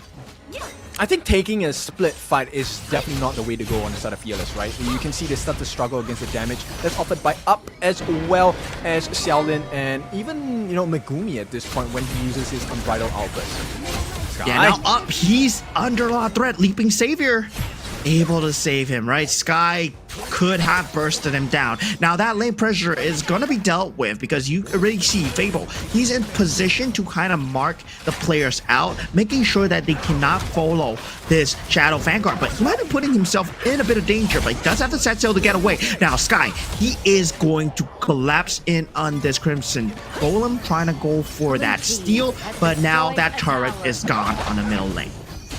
If they're trying to look for the boat to land onto Up, right? That is actually one big marker. If the boat lands onto Up, you can be sure the entire Fearless Esports lineup will die, but they don't know Xiaolin and Jimmy are here. Yeah, they've been hiding in this jungle. They got that map position. Now onto Sky. That catch, that pushback, but Sky able to get out for now. Fable, he's trying to run away also, but Jimmy, he finds the finish to execute onto the Sky. One sliver of health, but almost is not close enough. As Impunity, they get the kill onto Sky. They want to push the advantage. They're still gathered around here, and they want more. Woodwind, he's under threat of death. Has the unending sorrow, but Xiaolin, one good knockup, does not find it. Yep, this is the aggressive shield coming out from the side of Impunity. So Megumi and Xiaolin actually standing in front of Up, and that provides so much room for Up to really just keep shooting those arrows and constantly also getting the poke from Xiaolin with the Chosen. And Megumi, as long as he has the Unbridled Outburst, there's very little that Fearless Esports can do, which is why he's being so stingy with the usage. Yeah, scoreline still 5-2. Net worth still only 1,000 away at 13 minutes into the game. Ladies and gentlemen, we said that this wouldn't be a fast game, and both teams are really neck and neck here. They are still trying to feel each other out, and it's all up to a good engagement, be it from Sky, be it from Xiaolin, because these two will be the two playmakers coming from respective teams. Yes, we have reached the stage of the game where at this point Impunity, it's all about Up, right? If Up doesn't die and he's able to get his hands onto any of the members on the side of Fearless Esports, it's a terrible fight for them. Now, right now, we have to see where does Up position himself. Yeah, Tyrant has been taken, but creeps are crashing down at that top and bottom lane. Opposite side mirrored like yin and yang, and now with this Shadow Tyrant being Up, and now Up under threat as well. There is so much to go for here, and definitely with that jump into the backline, Tyrant already goes into the hand of Impunity, but ready, set sail has been used. Ultimate from Angela, not able to find his mark. Sky extremely low. Fearless Esports, they have to disengage. Tyrant buff on Impunity. There's just too much damage from Up, right? Until they can get their hands onto Up, this is probably a soft guarantee win here. Nice stun on the Jimmy, but I don't think they have anything else to offer at this point. No big ultimates left. I mean, just the Yin ultimate, and it's not something that wins you the entire team fight. Yeah, they're gonna try and go for a triple threat combo with Fable, Yin, and Woodwind, right? But Sky has to be that main finisher for Up. But Impunity has been doing such a great job of making sure that, like you said, aggressive shielding coming out from Megumi, coming out from Xiaolin, they are always the first point of contact. And we haven't even talked about X-Hero. X-Hero is also looking for those backline engages. The moment he has Flash, the potential of killing is so much higher. So X-Hero is also one big win condition for the side of Impunity right now. Yeah, and Fable's doing a great job of getting this macro advantage, and so is Xiaolin, right? Like, really mirroring that movement, having that macro advantage. This is a hallmark of a great team, knowing how to take full advantage of lane pressures. And with that, Fearless Esports, they do get the turret, while Impunity, they get some damage on that tier 3. That's a great trade for both teams. Yep, this is definitely an advantage to Impunity at this point. They're able to outpoke Fearless right now because Megumi is actually able to tank quite a bit, doesn't have to use his ultimate, and at this point, any singular kill on either end will change the whole plane of the fight. Yeah, Sky, he might be in no man's land here as Xiaolin. He's able to find the knockup, and Sky, he falls dangerously low. He gets executed down. Xiaolin will fall as well. Jimmy has to get out a sliver of HP, but the shutdown found by KK. Flaming Palm just in time here as X-Hero. He is on the run up. He has the damage to pull through here, but he has to worry about Yin's ultimate. Not enough here, falling extremely low. KK is here, does have the infinite bastards, is popped, but Woodwind is already down. Now, it's 1v3. KK, can you do it here? Unbridled Outburst still up as Up takes down a triple for himself. And perfect team fight DPS, 95%. As long as Up survives, their team wins.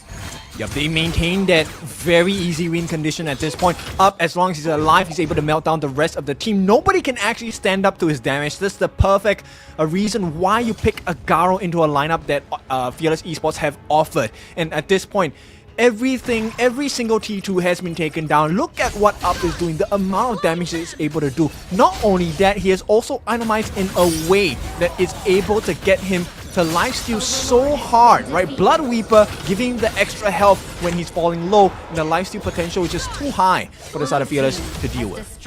Yeah, and Impunity has been doing a good job of finding the gaps between the set sail timings, right? Not having that Dolia, not having that ability to use set sail again, well, there's a cooldown. So now that with that cooldown, they haven't taken mark of it. Every time set sail is used, they always make a mental note. And Up, you will notice that he only joins a team fight when he for sure knows that there is no boat crashing into his face. Yes, so Fable's ultimate is so important, but also vision on Fable is one of the key markers. Nobody knows Megumi is there. They're not checking the brushes. Fearless Esports need to do better at that point. Yeah, I mean, Megumi, he's been doing a great job of providing that vision factor. But Fable, at the same time, right, he has been applying cross-map pressure extremely well. Now, Impunity, at this point, they need to go for a team fight, but it's no rush for them. Really no rush for them because Up, he's gonna be able to deal damage regardless. There's no other scaling factor that outscales Up in that 6-slot scenario. You're gonna try now. Yeah, Sky trying to find a potential jump, but now finding himself extremely low. And there's no way to upkeep that HP bar mechanic. Now, set sail not able to find any value on the the reset top side. They know that it's not there. Reset is there, yes, but Sky, he's way far away. Shadow Tyrant taken by Impunity. It's because of vision on Fable, right? The moment they saw that Fable was on the top side, they knew instantly it's a 4v5, and it takes some time before the boat actually comes over to the side of the pit. So they, put themselves in a much better position on the side of Impunity. They have about a minute before the Tempest Dragon is spawned. So Impunity, as long as they maintain status quo, this should be an easy advantage for them. Yeah, and this is it, right? Tempest Dragon, extremely important marker for both teams. And with that, Up already has that 6 itemization, and of course, KK as well. But that Sun Chaser, ever so important for extending the range of your basic attacks. And Up, his basic attacks is enhanced. Woodwind, he might be in a lot of danger, does get silenced, but there's no follow-up damage, luckily for him. And now, with that, Impunity, they take a notice of that flank coming through. And with a set sail, they're able to get away, but the chase will not be able to find them. That was so close. I mean, Jimmy was about to break the boat there, and if they had broken that boat, it would have been disaster for the side of Fearless Esports. And now, once again, Impunity can occupy all the different sides, get the split push going as well. Wave management definitely an advantage to Impunity. Fearless Esports, this is a very difficult position to be in.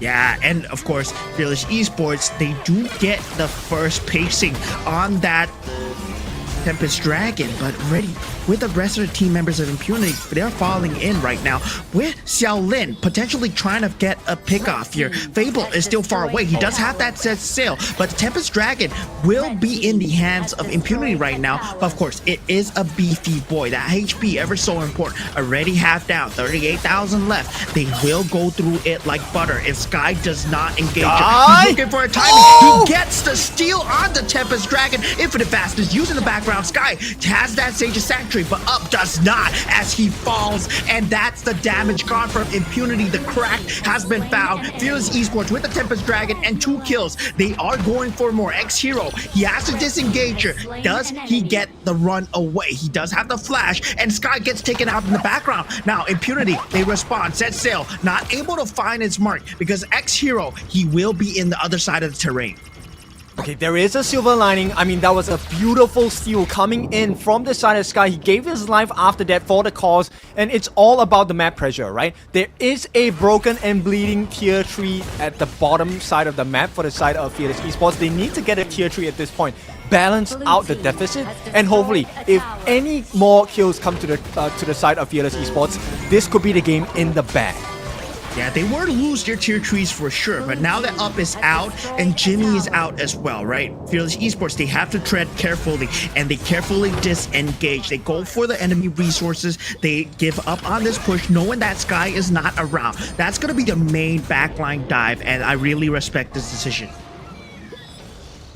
So right now, it's a tight situation. Gold at this point doesn't really matter. It's about who has the items on hand, right? Do you have the Sage's Sanctuary? Do you have the Splendors? The item timings? And at this point, Moon Goddess for Xiaolin, the upgraded version of your Splendor, by the way. Now, Skydome as well in the hands of Jimmy, so there's a lot of damage reduction. There is a lot of iframes available for the side of Impunity. We don't see the same here on the side of Fearless Esports, actually. Fable just has the winter, that's about it. Yeah, and this is a very important marker because Impunity, they have that itemization upgrade, but still, Fable's one good boat, it could mean the end of everything. Already, one tier 3 going down. There's another wave of these Tempest Vanguards that they need to deal with. These Storm Dragons, they're gonna melt down your base, and they are gonna be very tanky as well. But of course, Impunity, they have the damage to handle them now. Now, with that, 45 seconds to the next one. Impunity, they have lost all 3 of their turrets. And at this point, you know what? Fearless Esports, they don't even have to be aggressive. They don't have to take the Tempest Dragon. They just need to play the long, slow game of just resetting it constantly, try not to give away kills, and naturally, the State of the Gorge will work in their favor.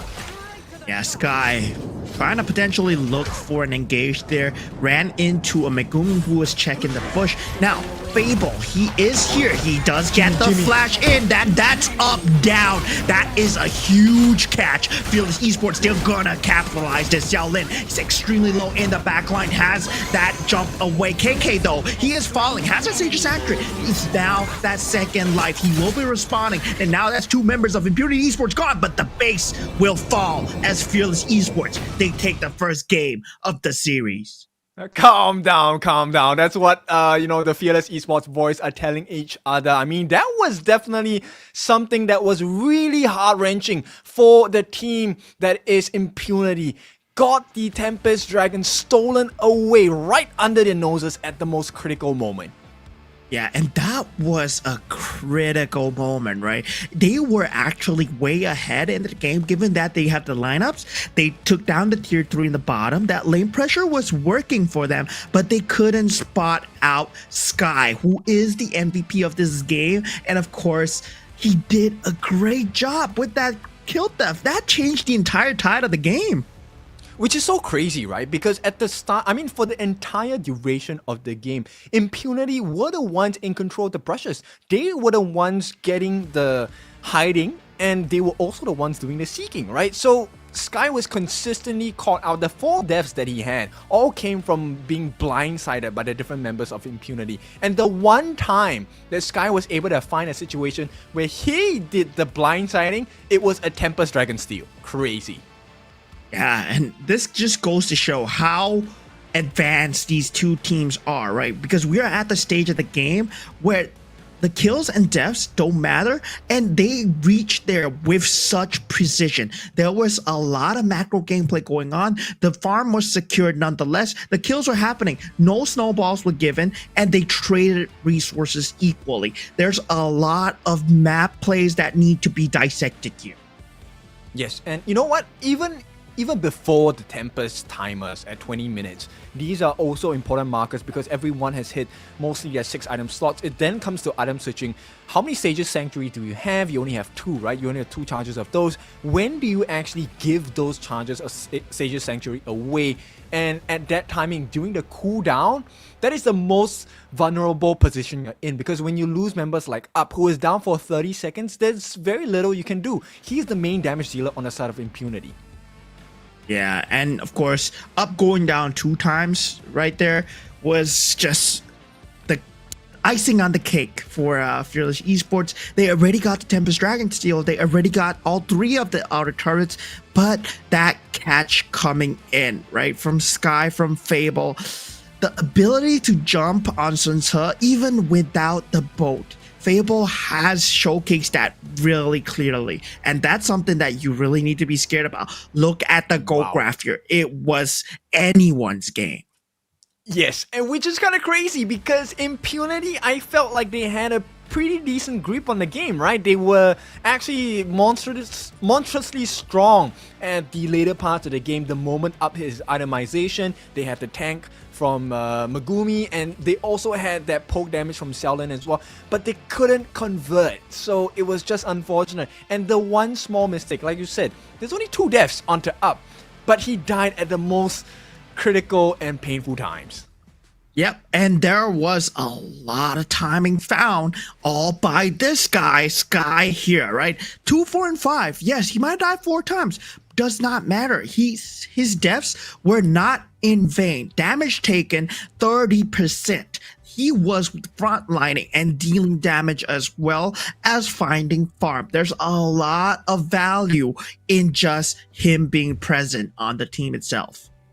Yes, Sky was responsible for the catch onto Up, which was one of the major markers of success for the side of Fearless Esports, right? In the earlier parts of the game, I'm sure you will see in the highlights later, Sky found it quite difficult to get his hands onto Up in certain situations.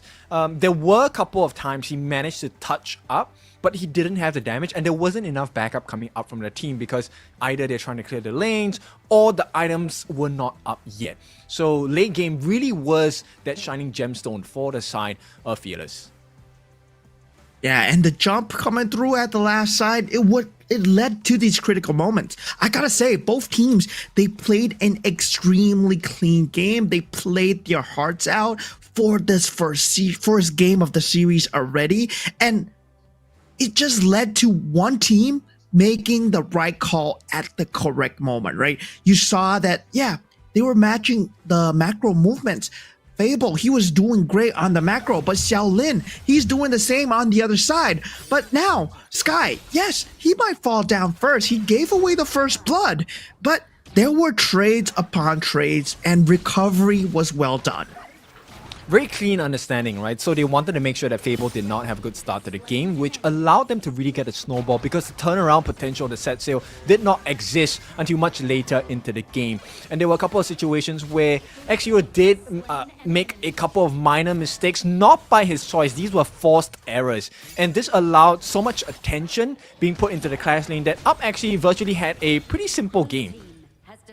Yeah, and Jimmy, I mean, at that point, he couldn't find any value just because of how farmed they were. There was too much damage coming out from the other side. But if you take a look at the early stages of the game, Jimmy was always omnipresent, right? Bringing that extra threat, bringing that terrain difference, and definitely jumping into Sky at that point. He was providing a lot of value, but definitely just falling a bit short when we reached the Tempest Dragon. It also came down to the positioning of X-Hero. I think there were a couple of moments where X-Hero, if he had gotten that flash storm strike onto majority of the members of Fearless, it would have changed the entire situation. And once again, like we said, right, it's Sky always getting caught out in the earlier parts of the fight. Those blindsided catches were really damaging against him. So the fact that Sky came in to steal that Tempest Dragon at the last part of the game, that was, I guess, an icing on the cake for him. Yeah, and this is the point where Up was basically untouchable. He was dealing so much damage. That triple kill, that infinite fastness being used 1v3, he still had Unbridled Outburst and set sail. Yeah, it was a bit too late, but never mind. Tempest Dragon, they are unable to do it. They were too focused on set sail from Fable. They positioned themselves towards that set sail, and they weren't aware that Sky was creeping on the top side. In fact, Sky, I think one of the reasons why he also stole that was because of his ultimate, right? That mini stun really just stopped them from getting the smite down at the correct timing. So once again, it's force errors, and I think this is a pattern that's starting to emerge. Fearless Esports kind of force errors out of view, and that might be the difference maker between the two teams right now. But knowing Impunity, it's just a little sidewalk for now, detour in the quest, because they definitely have the goods to come back into this series.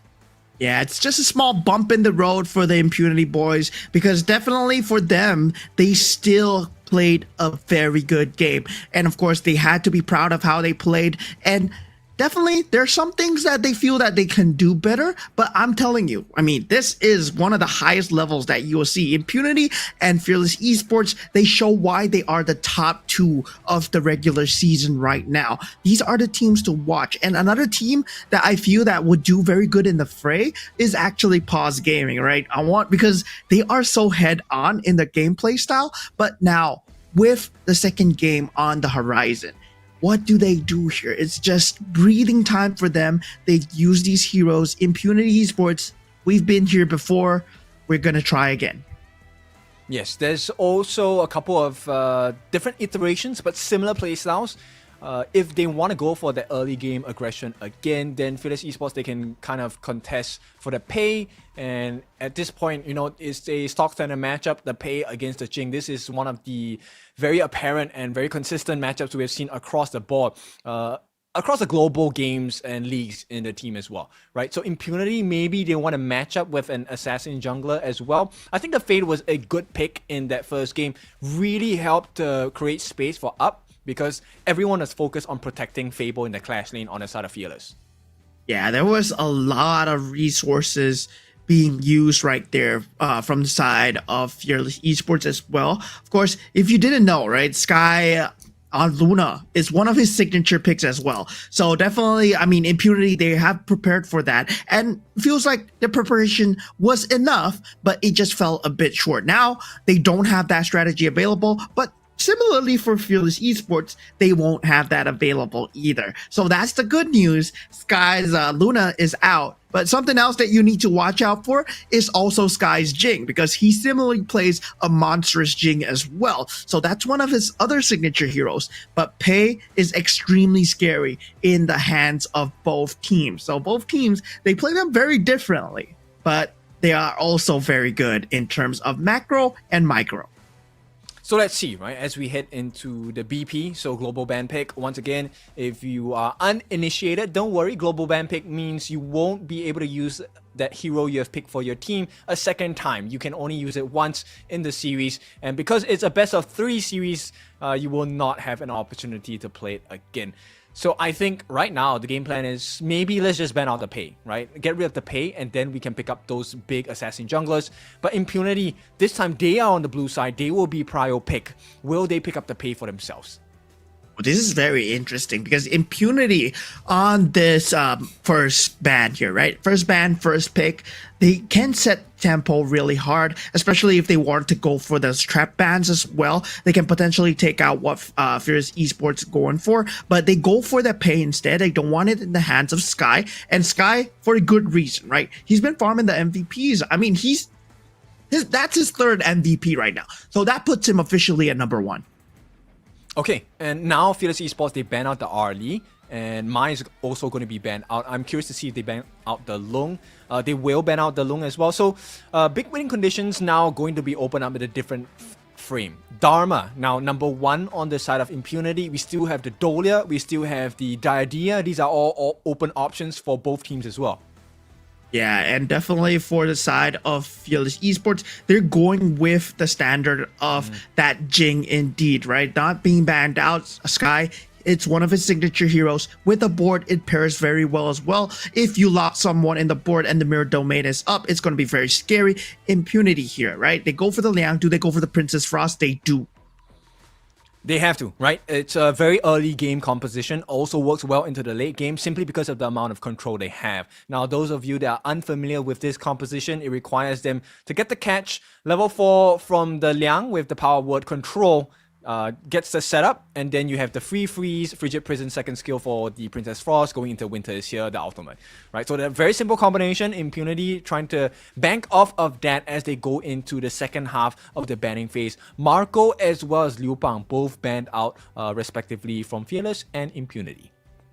Yeah, I mean, Marco with Ogren, right, being banned out. I mean, definitely, I feel that, yeah, they don't want them to have a frontliner, but Impunity, they might not go for a frontline playstyle. But the Guan Yu pick coming out from Fearless Esports, it is a very good combo play together with the Jing as well, right? They have that Shou Yue in that backline, and of course, they gotta need to keep creating chaos to kind of keep the Shou Yue safe. They don't have a frontliner, so they're gonna go in with even more team fight because they went with the Jing pick already. They need someone that has good vision check on the side of Fearless and Impunity, both of them.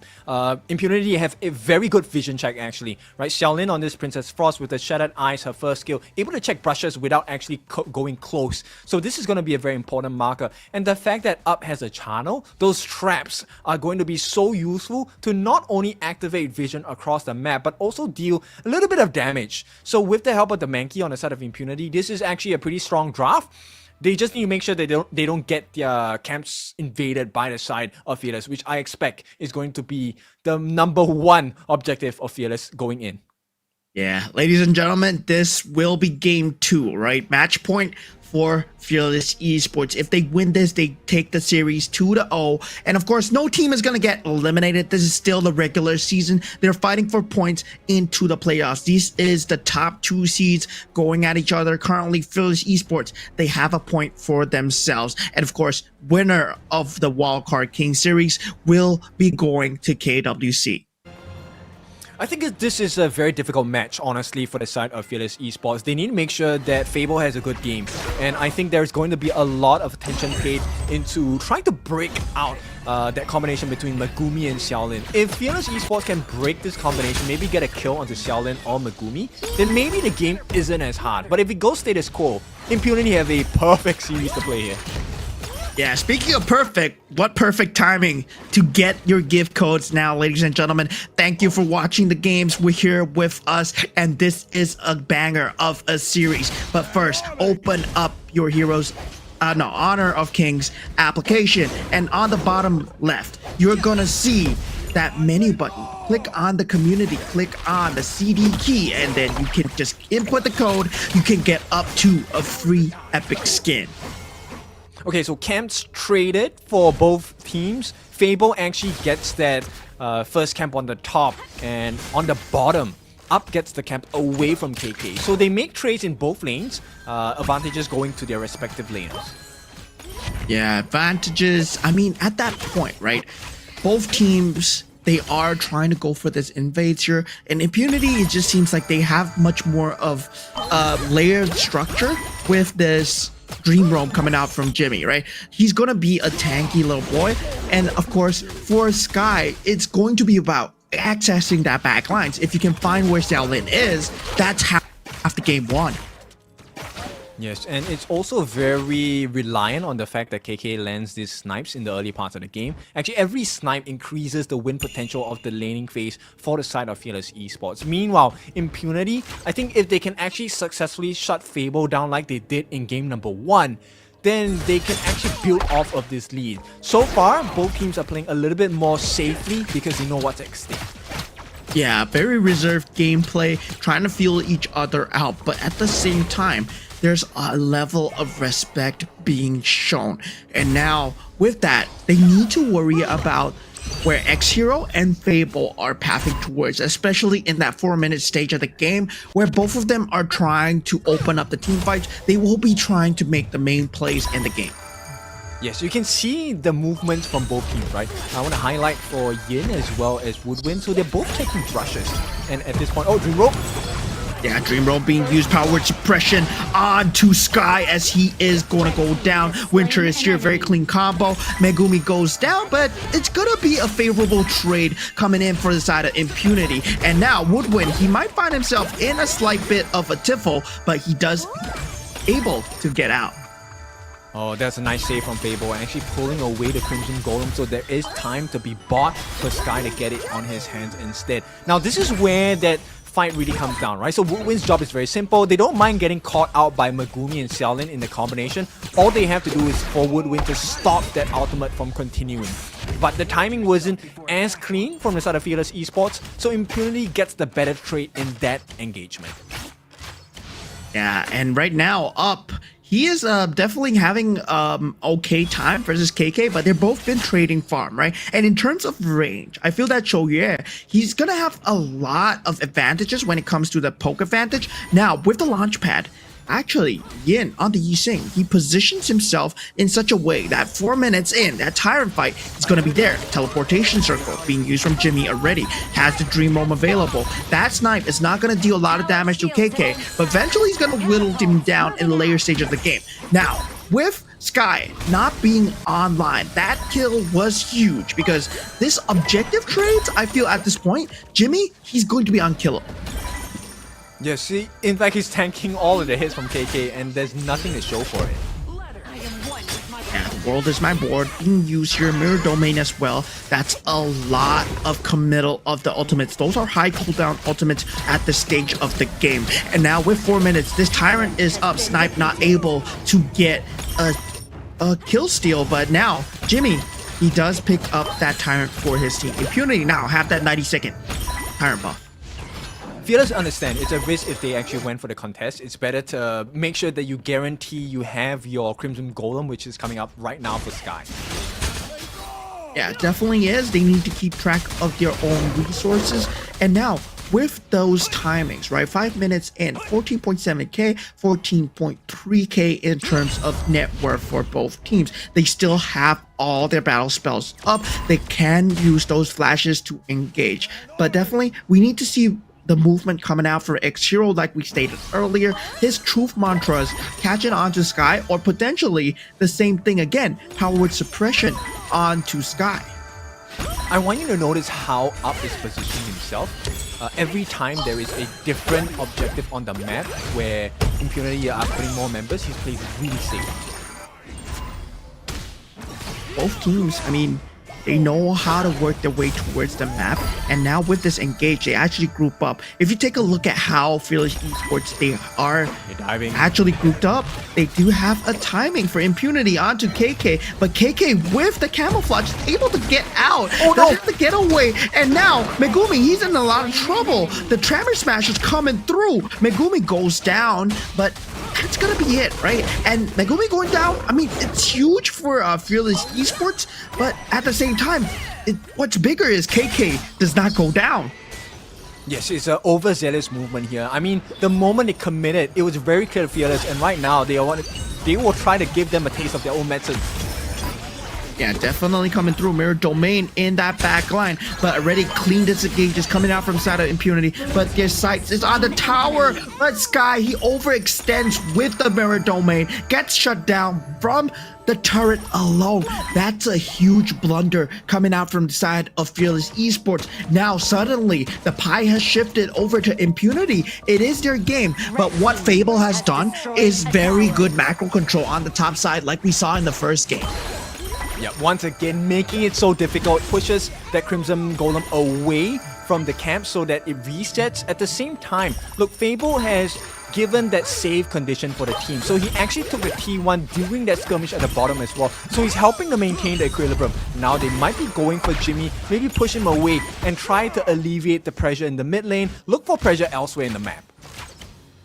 Yeah, and there's no wasted movements coming in from both teams. Like, you might be wondering, like, in your ranked games, right, when something goes wrong, you start dying and things start snowballing, is because you're not doing things across the map. And at Fearless Esports, they show what it is about, right? When that was going on. When Sky was dying down there, does not matter that blunder because that was traded with the value of that top lane turret. And Fable, he's showing us how to play a higher level of Honor of Kings. Yes, for sure. And at this point, both teams, they're just dancing around, right? 8 minutes. Oh, hang on. Yeah, definitely going in is Sky as the board has been laid down. Jimmy has the Truth Mantra available, not able to find it onto Sky. Launches it onto Fable instead. And now Xiaolin out of the map, Fable gone. And definitely with that, they can actually push on the advantage towards that middle side of the map. Yin and Sky are able to defend though. They do have the damage if they want to go in. Yeah, but Jimmy gets a better trade at this point, right? So he steals away a camp. Sky, if he can get a kill here, it's big! Yeah, Mirror Domain being used. Megumi going down here. Jimmy here to answer. If he can catch the kill onto Sky though, but the rest of the team members are falling in. Yin is able to frontline extremely well as the E-Sync. Very surprising coming from him. But the Crimson Golem going the way of Impunity, but Fearless Esports, they secure this zone and they secure the time. This one hurts them because they had to protect the Crimson buff, and of all the people to give it to, they actually gave it to Xiaolin. Still something that's able to work out with the Winter is here on the Princess Frost, that's fine as well. But Fearless Esports, so far they're just edging it out over Impunity. Yeah, Fearless Esports, I mean, right now, it looks like anyone's game at this point. One team comes back after the other. They are going blow for blow here. Impunity are going to go the distance. Now, 27,000, 28,000. You can see the cross-map plays coming in from the side of Sky. It needs to be answered for, and they might go off of a timing based off of this. Yes, and in fact, it's quite difficult. I think on the side of Impunity, you need to get rid of Woodwind. Actually, if Woodwind dies, then that turnaround condition is not apparent. Xiaolin and Megumi can get their full combination down. But do you really want to waste everything onto Woodwind? That's a difficult thing to play around. Yeah, understanding map pressure and also like Woodwind right now going in. Tremor Smash, Flash available. Board has been set. Megumi falling extremely low, but Winter is here on Xiaolin. Able to take out Woodwind, but 3 members of Impunity are already down. Mirror Domain, too much damage to handle. Sky is 1 sliver of health, and Woodwind eventually falls, but for what? Because 4 members of Impunity are now down. If you take a look at the replay once again. Yep, the board, this one was super clean. Woodwind actually locked them in with the Radiance as well. This was a perfect board coming in from in, and as well as that final push coming in from Fable, making sure everyone was caught inside, and the amount of sliding stones, just the basic auto attacks coming in from KK. This guy is already at level 13. He's really close towards that maximum capacity and that maximum strength. And right now, Impunity, this is going to look like a struggle. Yeah, Fable showing a masterclass on how Guan Yu is meant to be played, right? The board combo together with the Razor Cavalry coming out from Fable, the pushbacks just being in their faces. Impunity, they've been getting displaced. They're not able to fight the team fights on the ground that they want just because they're getting pushed around. Yes, and look at the buffs now. Double Azure buffs, 1 on Fable, 1 on Sky, a 3rd one in fact onto KK, and more importantly, the Crimson buff onto KK. Yeah, Tremor Smashes once again onto Jimmy, not able to find anything. Mirror Domain committed here just to zone them out, but there's a lot of zoning poking potential, especially with the Shouyue on the side of KK. This is where they thrive, right? That poke potential. But for Impunity to break ahead of these clutches, they do have the tools available. They have a setup with the Truth Mantra. They have a setup with the Dream Roam as well. There's a lot of catch potential. They just need to find that opening. And KK now is a one-man demolition squad. He's melting those towers extremely fast. And with the map control, look, they are 4,000 gold ahead. Shadow Overlord going to be secured by the side of Fearless Esports. This is going to give them immense map pressure. Yeah, a lot of map pressure, but Jimmy at this point still unable to find a very clean combo with that Dream Realm. And I really feel that, yeah, we did see that Power Word Suppression and Winter's here combo coming out, but they haven't found any value due to the fact that they have not been able to see where Fable is. Now, X-Hero, right now, his job is going to be trying to find out where Fable is and potentially trying to stop or match his flanks. Yes, it's important because if you don't stop Fable, you essentially lose the whole team fight. Once again, Fable free to run around because X-Hero is not close and up is falling low. Yeah, Vanguards are in, Shadow Vanguard are in, up half HP. They will try to hold on to the turrets here. They have the defenses to do so. And that's the thing about Fearless Esports lineup, right? They don't have that frontliner available. Yes, Woodwind is kind of a frontline, but he's more of a counter initiator. You don't actually want to tank too much damage with that Lianpo. You want to use those Tremor Smashes to get as much value. So you need someone to soak as much damage. Now, Impunity, they have that going for them. They have the main key, but they have yet to be able to find an opening because Fearless Esports, they're coming at them from all directions. T3 on the top going to be fallen. They do get a catch. Yeah, Tremor Smashes, I mean, it's Jimmy though. Jimmy is not going to be the target of choice, but that flash in the board, not able to find value. Winter is here is being expended. They will bring on the damage onto Woodwind, and that's why he's not the frontliner, but Fearless Esports, they get what they came for, right? 2 tier 3 turrets, and they disengage with 4 members. That's a win. It is. At this point, look, it's about, what, 6 minutes. Impunity have to hold on for 6 minutes if they can get a kill, or even just delay the growth, or even the last tier 3 being taken down in the middle lane. That is one win condition that Impunity should go and realize. But right now, I think it's a tall order to ask, and this take on the Tyrant might be a risk. Yeah, it might be risky here. Sky, he has vision of all of this. They don't know that he's here, but now the cards have been shown, and Sky gets the steal right now. Already Yin gets the better of up. That's damage gone. Xiaolin Winters here is put down, but already the members of Impunity are put down. Jimmy and X-Hero on the run. 3 members down. Yin might be low, but X-Hero, he is not long for life, as Jimmy will be the only member left with the creep pressure pushing down on that bottom lane. And Fearless Esports, they're doing it. They're taking the series 2-0, clean sweep against the top contender. This one was a much closer series at this point, and Fearless Esports, they edge it out slowly but surely, and then that win was much more confident in comparison to that first game of the series. Very well played here. Yeah, very well played on the side of Fearless Esports, and of course on the side of both teams.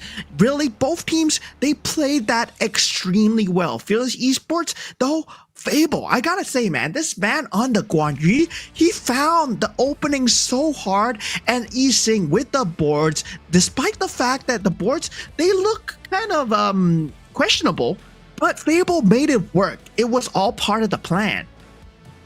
I would think that the ball was great, right? End of the day, they made some very scary situations for the side of Impunity. And in fact, I think I want to point the focus on the Fable, because this guy was just on a different level. He made some very good decisions in the team fights. And I think the call from the side of Sky, and definitely Woodwind as well, was very clean, right? The moment they engaged, Fable's job was very simple. Make life as difficult as it is for the side of Impunity. So there were a couple of moments. In fact, Fable ignored Megumi to allow for the lock-in so that the rest of the members could benefit off of taking the kills, and also just make sure he was in time to catch X-Hero at that last moment. Because the win condition is KK. All you need to do is to slow members down on the side of Impunity so that KK can actually get his hands on him. Yeah, and Sky, of course, a mechanical genius, once again proves that even though you might be able to lock him down, you can't do it for long, right? The rest of the team has his back, and the fact is, Woodwind setting up that team fight multiple times, he was the main factor, always using that flash to find a lot of value together with the Tremor Smashes. Now, with that, Jimmy was unable to respond. The Dream Roll, you cannot use it when you are consistently getting knocked up by Woodwind, and he just made sure that, yeah, there's no form of setup coming out. X-Hero, of course, as a hero, you can't really chase up the Fable. Yes, you do have to position yourself as a Clash laner, but it's extremely hard when you're asking a Dharma to kind of outrun a man on a horse that is Guan Yu. Which is why those wave clears are so important, right? And this is one of the strengths of having a Guan Yu on your team.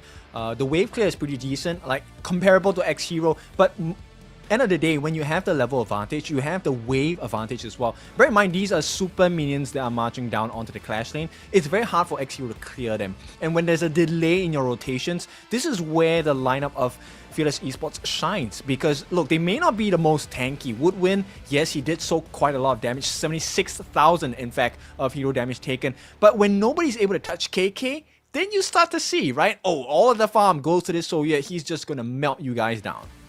Yeah, and very well played from the side of Fearless Esports indeed. Their objective gaming was very much on point, and this is a qualifier team, guys. I can't stress this enough.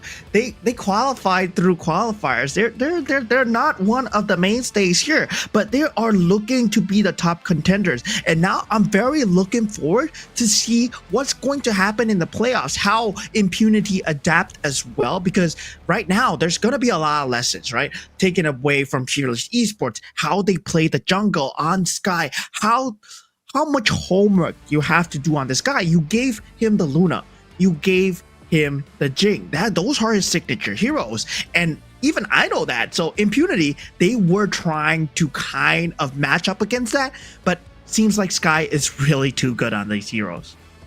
Yes, I agree. I think Fearless Esports, while they have consistently been in international events, international qualifiers, you know, we don't expect them to win like flawlessly. The fact that they didn't, they actually had to struggle a little bit to get the wins here, I think that's a good marker because there's mistakes they can learn from. And of course, MVP 303 dealing 29% of the team's hero damage and only taking 9. That's so impressive. KK here on this Soye, bringing them to a clean sweep 2-0. Yeah, a Phantom on the map, ankle breaker. He is the man that led them into the bush, camouflage out, and still got a kill in the end. This guy on the show, you're showing off his mechanical skills. People said he's absolute cinema, right? On day one, KK is absolute cinema. And definitely, he's shown once again why he is one of the top dogs here, taking down the members of Impunity in a clean sweep. Of course, with the help of his team members, I felt that the setup was extremely well done, and the picks coming through that show here really fits his playstyle. Yes, they actually achieved their win conditions here. While it wasn't a big win condition to actually hold the game passively for a Jing pick, they wanted to put all their chips in for the growth of KK. And they paid off really well because this guy, not only was he untouchable, he was also able to lay the damage in. And this is the benefit of having players like Fable on the Guan Yu. This is also Woodwind on that Lianpo. Look, we have to give a silent shout out to him because Roam Lives Matter, this guy was making it work for the team. He was disrupting all the ultimates coming in from the Liang. He was disrupting the ultimates coming in from the Winters here, making sure the slows were coming in from the Radiance. Everything to set up the perfect situation for KK. Yeah, and in the later stages of the game, I mean, Woodwind, like you said, great shout out to him, right? I said that, yeah, he's not a frontliner. That's why he went down so easily. But with his death, what came out of it? That 2 tier 3 turrets, and because of him going in, flashing with the Tremor Smashes, the rest of the team was so far disjointed for the side of Impunity that they were able to take these turrets so easily. Look at this play, the ankle break play. Yeah, they did find him, but still, that led to that counter play with Woodwind, right? Always together with KK. There were some answers, right? Very clean answers coming in from Woodwind. The draft worked out in such a way that they knew that it doesn't matter if Megumi gets a catch. As long as Woodwind is around, we can cancel that catch. And look, those boards coming in from Yin, so suppressive. And actually, because of the fact that Sky is so mobile, there is no other catch. Who are you going to kill? Killing Fable at this point is of small matter because the true win condition in the later parts of the game is KK. And throughout the entire game, KK was untouchable. Yeah, and look at this movement coming out from Fable here, coming in the nick of time, right? Pushing the members in once again and again. Yeah, Winter is here. You found the kills. You get them low, but who is left to finish? Now, with this Woodwind, Tremor smashing in, the board being used very, very offensively, trying to save him. He might go down, but they got 2 turrets off of that. Now, with the last few team fights, it was just clinical for Fearless Esports here, right? Fable at this point, he's able to just dive in freely, and X-Hero, he's not able to answer. Yes, out of options, right? No Flash, no Ultimate, there's no Megumi for the save as well. And with a one-man attempt against, 3 members on the side of Fearless Esports, it's really hard, especially when one of the 3 is a Sawyer, who is already a one-man demolition squad, melting the T3s like it was hot knife through butter. So with that, it's going to be a clean 2-0 for the side of Fearless Esports. They take a step forward in the league. These should be the standings here. They are number 1. Wow, okay, 6 points, 3-0. Second coming in with Paws Gaming, and then third is Ultra Rare Esports, Impunity, fourth Paradise Esports, fifth Max, Team Max at 6, see you soon at 7th, and finally we have Pro Esports, yet to find one win yet, at the bottom of the table at number 8. Yeah, and of course, this is already day 3 of the regular season. Some might say it's early, but already you have gone through 3 games for the side of Fearless Esports, right? And of course, there are 8 teams, so that means they have 4 more games to go, because you're going to play a total of 7 games. So 28 games, 28 best of 3s in total. And now, Fearless Esports, they find themselves at the top with 6 points. This is great from a qualifier team. Now, Impunity Esports, what does this mean for them? They're not out yet, because top 6 of this brackets, they do make it for playoffs, but only top 2 makes it for the upper brackets. They go and get a direct seeding in the playoffs. But for the number 3, 4, 5, and 6, they will have to play in the dangerous play-in stage before they get the chance to go to playoffs.